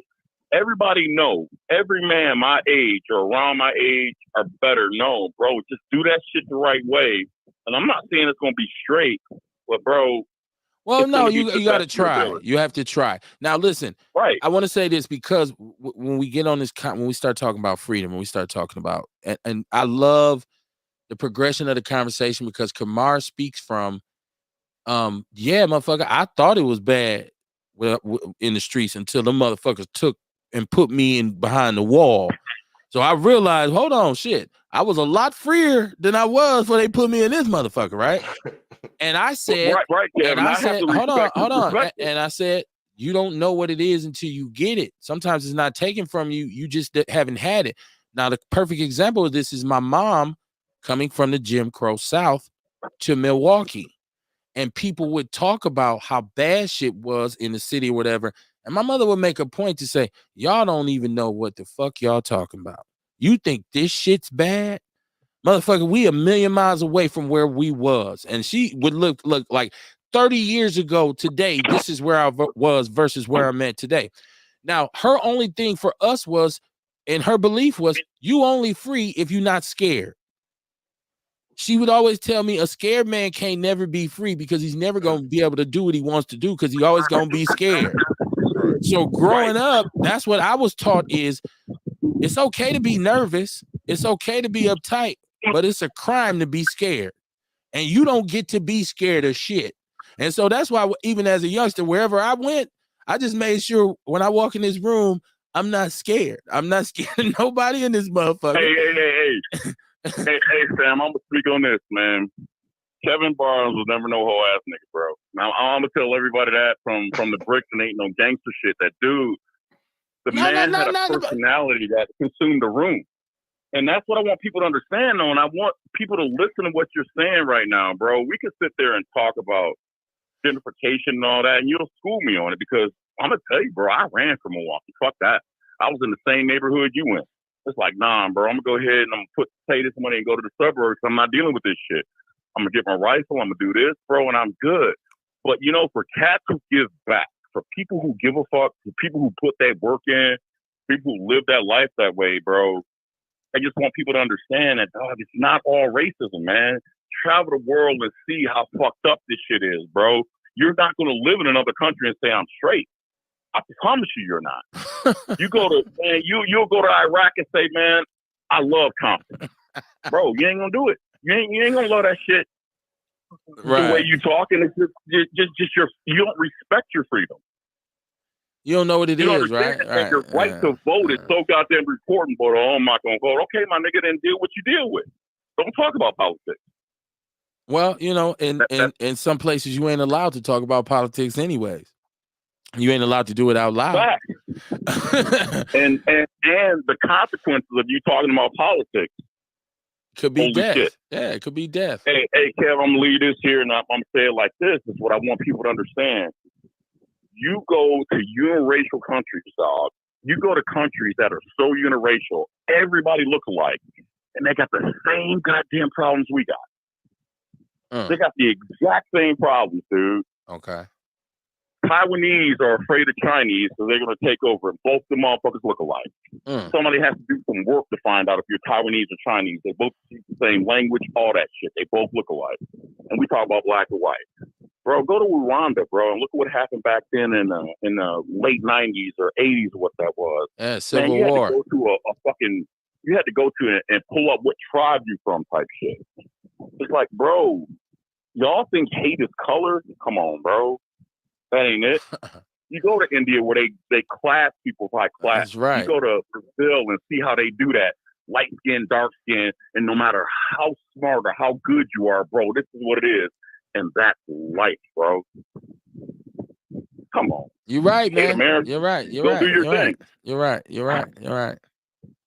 So I'm gonna leave that alone, man. I'm not in no soapbox with it. I'm just saying, it's all bro, good. that it's Outlaw Radio. I'm talking to brothers that seen it from both sides of life, and I look at it as an education. I'm not from either side with that. I'm that corny nigga in the middle. And it's like, bro, I pick what I pick. I chose a side. I don't give a fuck what any of y'all do. I'm gonna protect my family. I choose black people. That's over, that's it. I choose black people. And I'll leave it like that. But at the end of the day, dude, my freedom I pick. I pick my freedom, bro. And I wish people seen that more. I'm not oppressed, bro. And I wish people understand what their freedom is and that you can pick it, bro. You can make better choices. Political, everything. Gotcha. I'm leaving it at that. Because, Gotcha. All right, y'all check this out. I got to give a rest in peace. I got to give a condolences. I got to say I'm sorry. We lost something very important, something that was near and dear to the black community's heart. This is a tragedy what's going on right now. Kmart is gone. God damn it.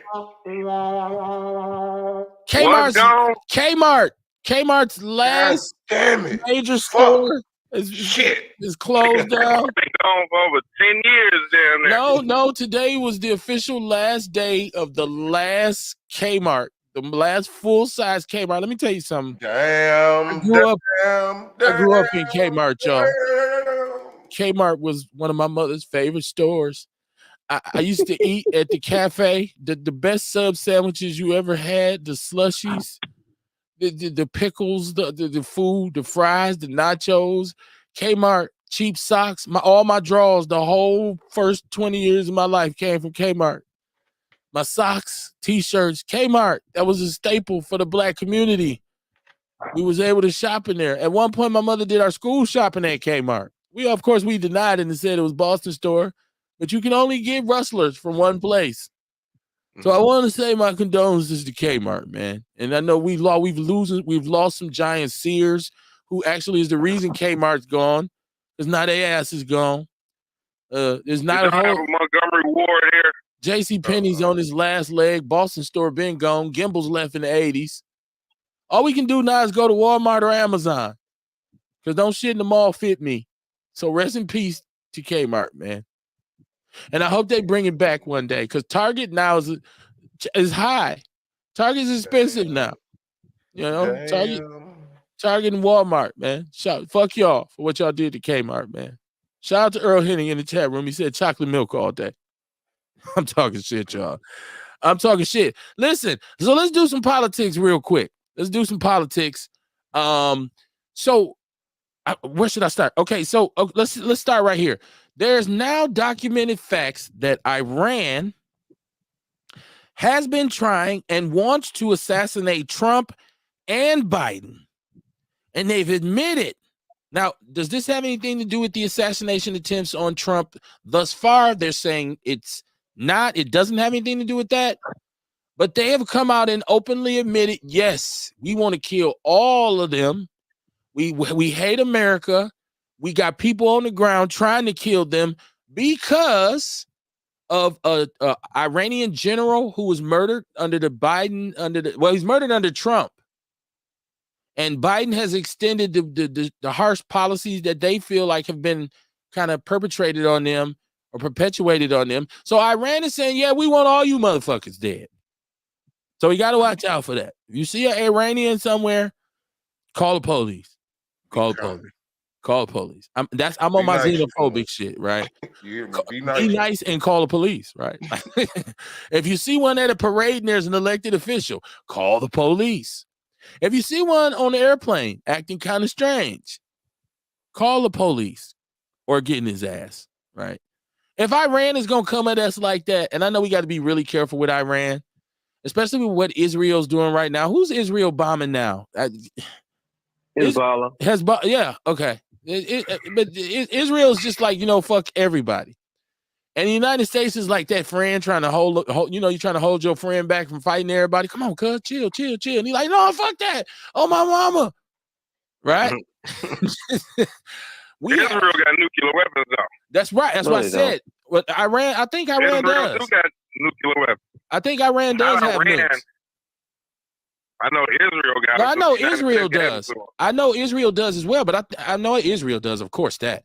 We know that. But I think Iran does too. I think they might be the only, quote unquote, Middle Eastern country, aren't they? Or is it Iraq that has the nukes? No, Iraq ain't even on the map no more. Okay, so it's got to be Iran. It's got to be Iran. They want nuclear.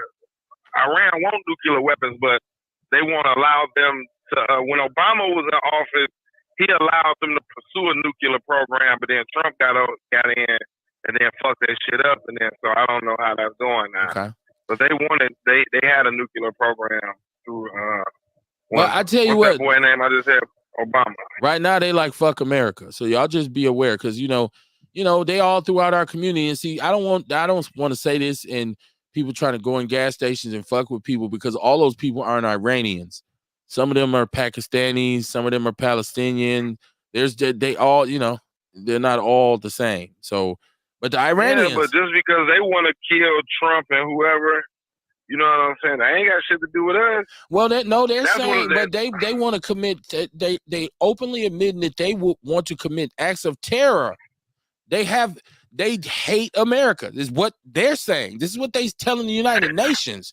So I don't want nobody say this taken out of context. They're saying fuck all y'all because of y'all leaders. We don't give a shit about y'all. And that's what I was trying to say earlier, when I was being interrupted about America is not a love country around the world. You understand what I'm saying? Don't no country like America. That's why we always. Now, who interrupted you when you said that? That's not what you got interrupted for. That's not why you got interrupted. But I gotta go down the block to get to what I was gonna say, though. Right, but don't try to talk some bullshit. When I was getting interrupted when I said Gary Coleman was on Different Strokes. That's not what the fuck you got interrupted for. Basically, like I was saying, like America is the kid that throws a rock and hides his hand. We know that, especially in the Middle East, because we support Israel. We're Zionists. Of course, we know that. Yeah, every country hates. Well, not everyone. Every country. Not everyone. It's because some of them are in the UN and they are friends and they need our protection when somebody blow their shit up. It's those ones who we be putting the switch with, my son say, belt to ass when they need to be regulated. Like, we don't hit y'all with an embargo and shut your whole shit down. To be honest with you, since the United States went over there and fuck with Iraq, you don't hear nothing about Iraq. You don't hear nothing about Syria. Like, you know what I'm saying? Lebanon. Like, the United States went over there and fucked those countries up. You see what they did to Muammar Gaddafi. You feel what I'm saying over there, Libya. And then your guy, he was talking about Rwanda. Like who would want to go to Rwanda, Sudan, and Ethiopia? Those are war-torn countries. Well, it's a lot of African countries that are like that. Hey, Yeah, they just had that in Ghana. They just had it in Ghana where they were saying come back to. They just had the same situation. They have coups in Nigeria, Dion. It's all over Africa. But those are war-torn countries. They were So is Afghanistan. So is Afghanistan. No, Afghanistan is not a war-torn country. It's not. It's not. They've been fighting with Russia. Oh my God. The Afghanistans ain't fighting with Russia. No, I said they're war torn. They've been fighting in that region forever. They major war when they beat forever. Russia.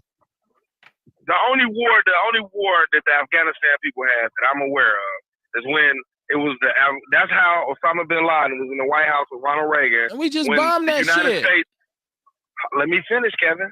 When the United States armed the Afghanistan against Russia. You understand what I'm saying? Against trained Russia. them and armed them, yes.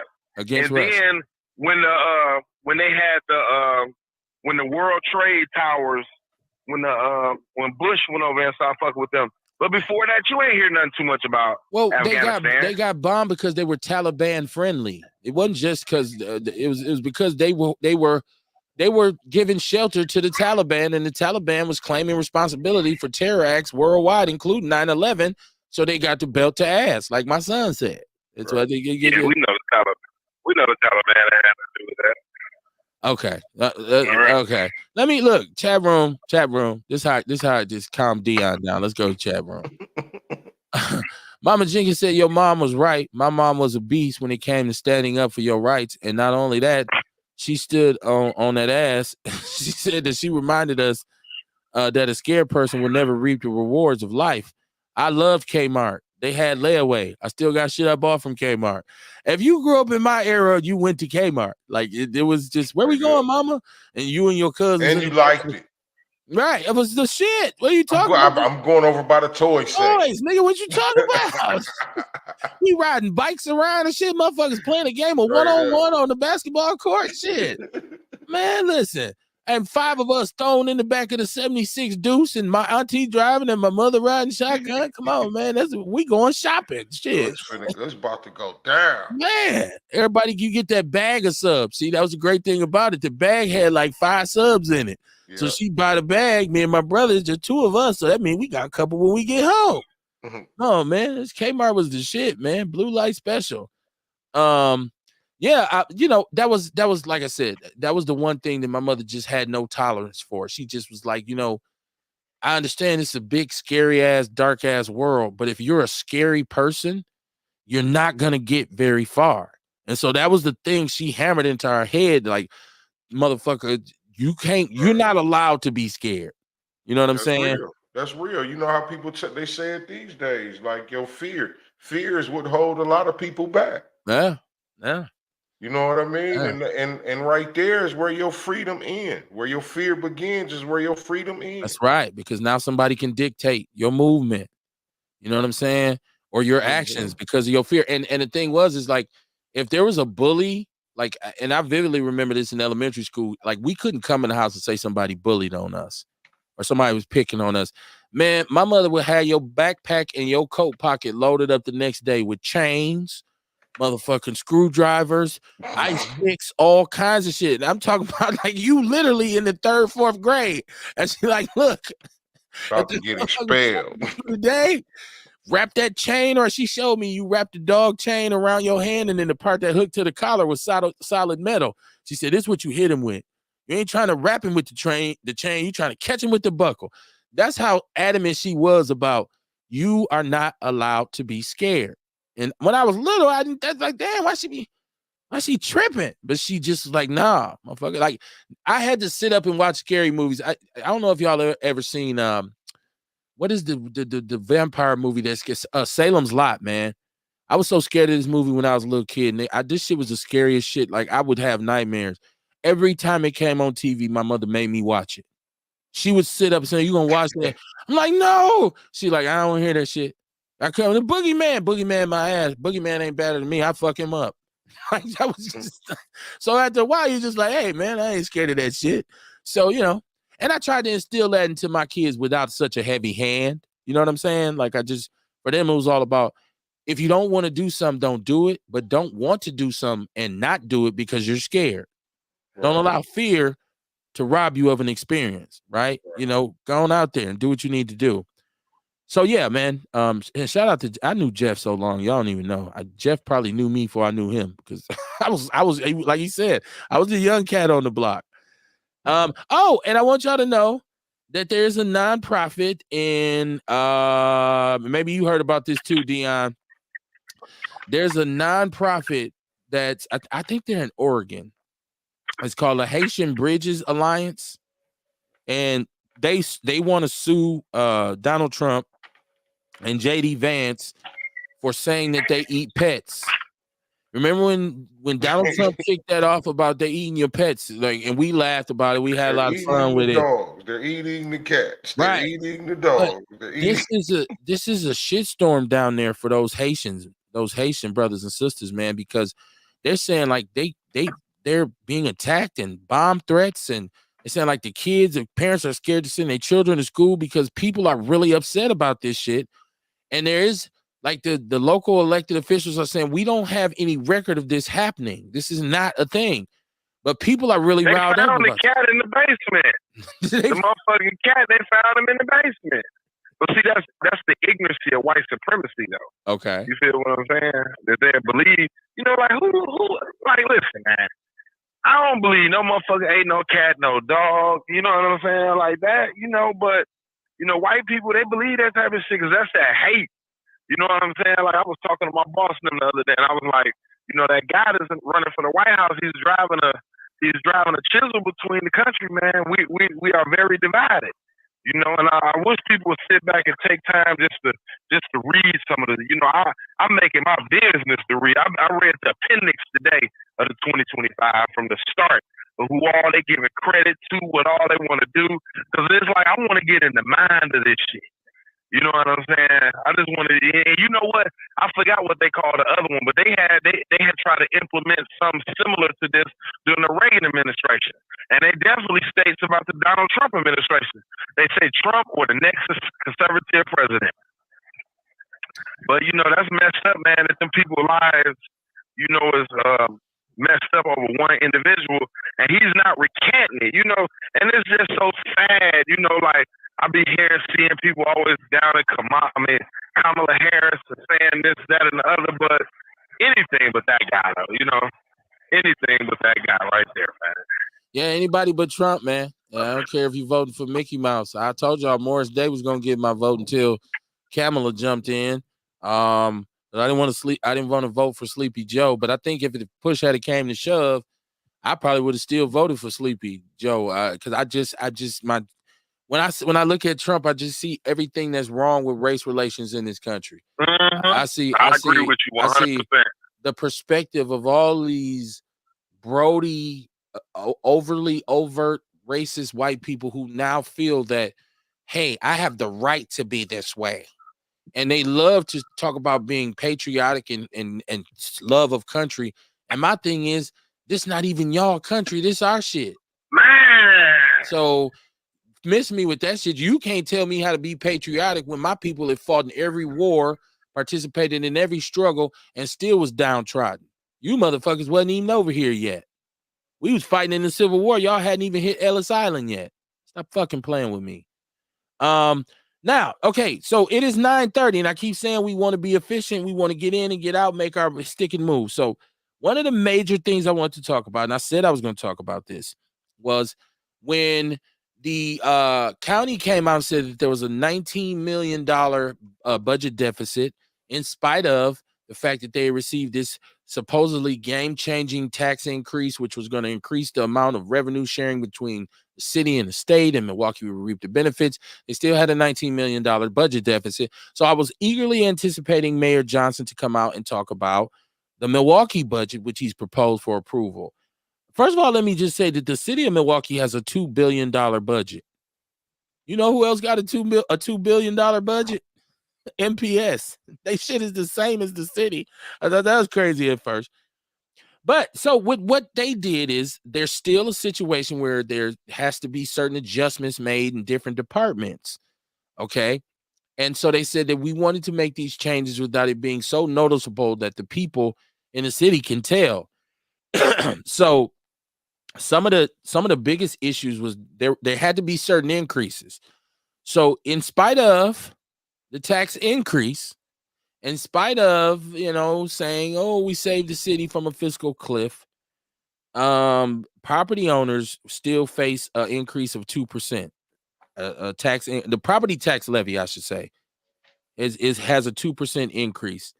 And so they're saying that what really is needed the most adjustment was the user fees for waste removal, snow removal, stormwater disposal, street lights, and stuff like that. That increased by 2%, the cost of that. Now supposedly this tax increase that they said we're going to get more money in revenue sharing back from the state so we can stabilize our budget is supposed to reap $192 million. Okay. That's supposed to be the total tax revenue that we're supposed to benefit from this increase. And they said that the city itself would get another $5.5 million in fee increases because of this deal. Now, what the issue was, and Mayor Johnson was saying that we're not in the same place we were last year because we were not facing last year. What they were saying is we couldn't move forward because the services that we are so used to would be cut dramatically, right? My thing is this. Okay, if you balance the budget, which I still have some questions about, if you said we did this so we can be in a good place. My thing was, why did you have to accept the conditions that were placed on this so that the dismissal of DEI, and now we see that MPS is even struggling with the requirement that they get resource officers in the schools and this kind of thing. Why did you have to accept any of this? Why couldn't you at least say, hold on, let's negotiate, especially the whole DEI thing in a city that's one of the most segregated places in the country? How could you ever sign off on that? So if you want to pat yourself on the back for saying, look, we did bring some stability to the economy, that's cool. But I will also say that why haven't you come up with a broad economic development plan for the city of Milwaukee, in particular the Black community? You've introduced gentrification as opposed to economic development. I have an issue about that, or with that, I should say. And so when we look at this budget, now there were some protesters down there saying, because a lot of money goes to law enforcement, there's actually some stipulations within this tax increase that state that the law enforcement agencies have to have a certain amount of officers by a certain time. Well, what they're saying is we're actually behind that because their recruiting efforts people don't want to be police officers. Like, there's the people they're trying to get 3, I think, classes of 65 officers in each year. And if they don't get these levels don't rise to the number they're supposed to be, we're going to owe some money back. We're going to lose some money in a couple years. But so people were protesting saying, instead of investing so much in law enforcement and all this stuff, invest into the community, invest into the infrastructure. People need, and it goes along with what I'm saying about, you can make me all the promises of rainbows and doves all you want. If you don't give me a situation where there's economic development, there's an issue there. You just balanced the budget that's basically balanced on the backs of the poorest people, which are the people in the city. And what makes this also so bad is you're creating a playground for the surrounding suburbs to come and enjoy and not contribute. So until this regime says we have a solid economic development platform, because I'm seeing when I'm traveling and I'm going out of town, I'm going to see my son in the school and all this, I'm seeing they're building up out there. Amazon's facilities are out there. Mm-hmm. Other companies are out there. Their neighborhoods are thriving. Their communities are thriving. Here, we got to lay down DEI just so we can get our own tax money back from the state, get an increase on that. And I felt like our mayor was a little squeamish by saying, okay, whatever y'all want. Because I would have fought that DEI shit tooth and nail. Now, I'm no great fan of DEI. But what it extends to is any money that should be dedicated or allocated to community from the city that deals with these issues now is outlawed and banned. This is basically going along the lines with motherfuckers who say we shouldn't be able to have, Black kids shouldn't be able to have Black History Month. Right? Oh, we don't want any money spent on anything that makes white kids feel guilty because they didn't play a role in slavery. Well, we talk about being complicit all the time. Maybe you didn't enforce the rule, but you sure played along with it. So you had your foot on the back of a nigga's neck, just like your forefathers did. So you're complicit, so you're fucking guilty. So I just wanted to talk about that budget. Mama Jenkins is in the chat room. She said it was a kick-ass day. We beat the hell out of the next door neighbors. She said it was a kick-ass day. We beat the hell out the next door neighbors, and she stood there with a belt and beat the shit out of us, and we ran from their asses. She said they were Germans and they hated black folks. This was in 1959, so we learned early how to fight.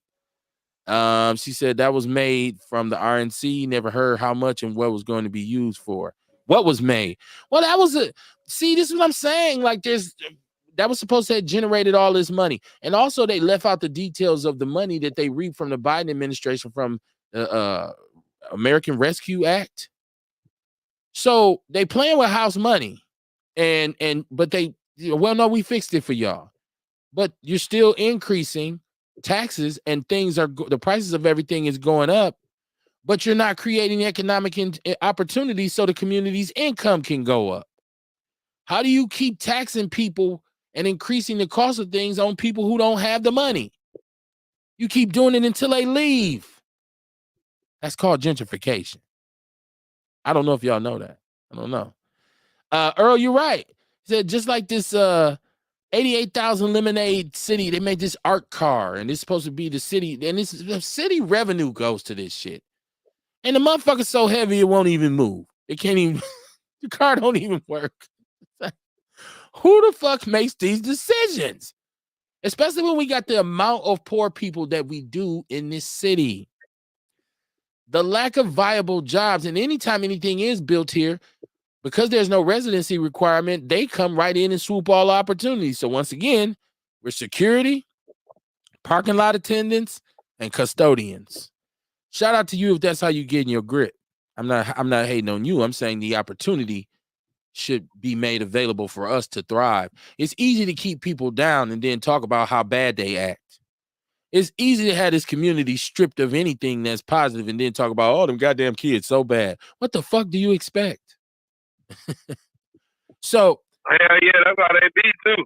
Yeah, of course. It's easy. It's very easy to put all the poorest people within a 5-mile radius of each other and say, we don't know why crime's so bad. Why do you think? So I'm just saying, like, I call bullshit. And that's why I call the show Everything is Everything, because it's the same old status quo. It doesn't matter that this is a brother. It doesn't matter where he comes from. He's doing the same thing that they all do, which is play the game on the backs of us. They keep us poor and they help other individuals get over the hump. That's the shit we should be complaining about. That's the questions we should be asking any candidate. I don't give a fuck who it is. Trump, Kamala Harris, Cornel West, whoever. We should be saying to them, do not ask for our vote unless you have a definitive agenda. And I want black politicians to stop being so goddamn scared of saying, yes, I have a black agenda. What the fuck is wrong with it? You know who has an agenda? They can't do that, though. Hold on. Hispanics have one. Arabs have one. Hmongs have one. And white people showing the fuck got one. But if we encounter politicians who continuously tell us they won't have one and ain't looking to find one, then why are we fucking still voting for them?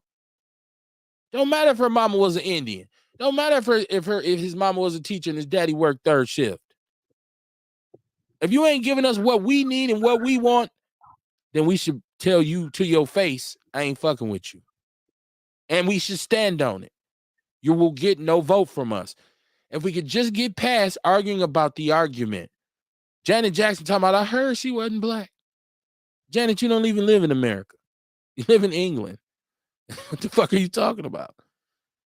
You see what I'm saying? So be aware, man. Don't be no square. I just want y'all to share this show as many times as you can. I am working feverishly to try and create some paraphernalia or some, I'm sorry, apparel, not paraphernalia, apparel for the winter coming up. It's about to be hoodie season. I got to sit down with the boss and see if we can reconfigure the logo a little bit and make some. What are we doing here, kid?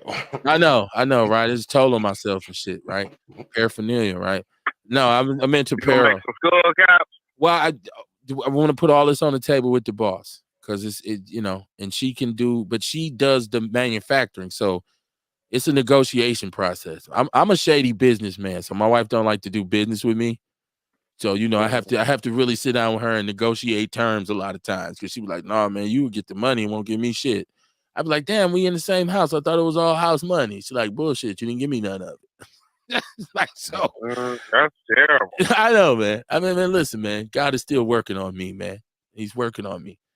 Hey, but you is right about what you like. White people, they'll be like, you got two people, two similar situations. They'll be like, the white person, they'll be like, oh, they just down on their luck, because they homeless.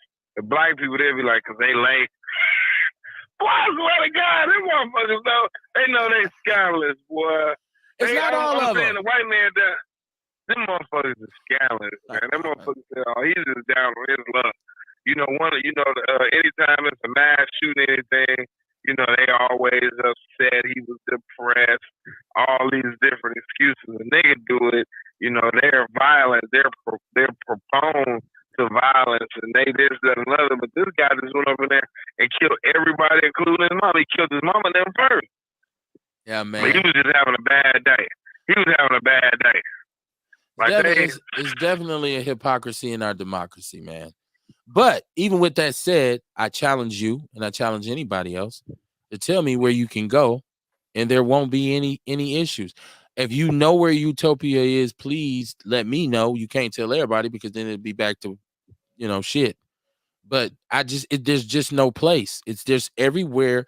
To be human is to live. If you got a life, you got to live the life, and you deal with the circumstances, and those circumstances dictate situations, and your reaction dictate consequences. That's what you got to know. Kamar, it is Wednesday. It's hump day. We ain't coming back till Monday.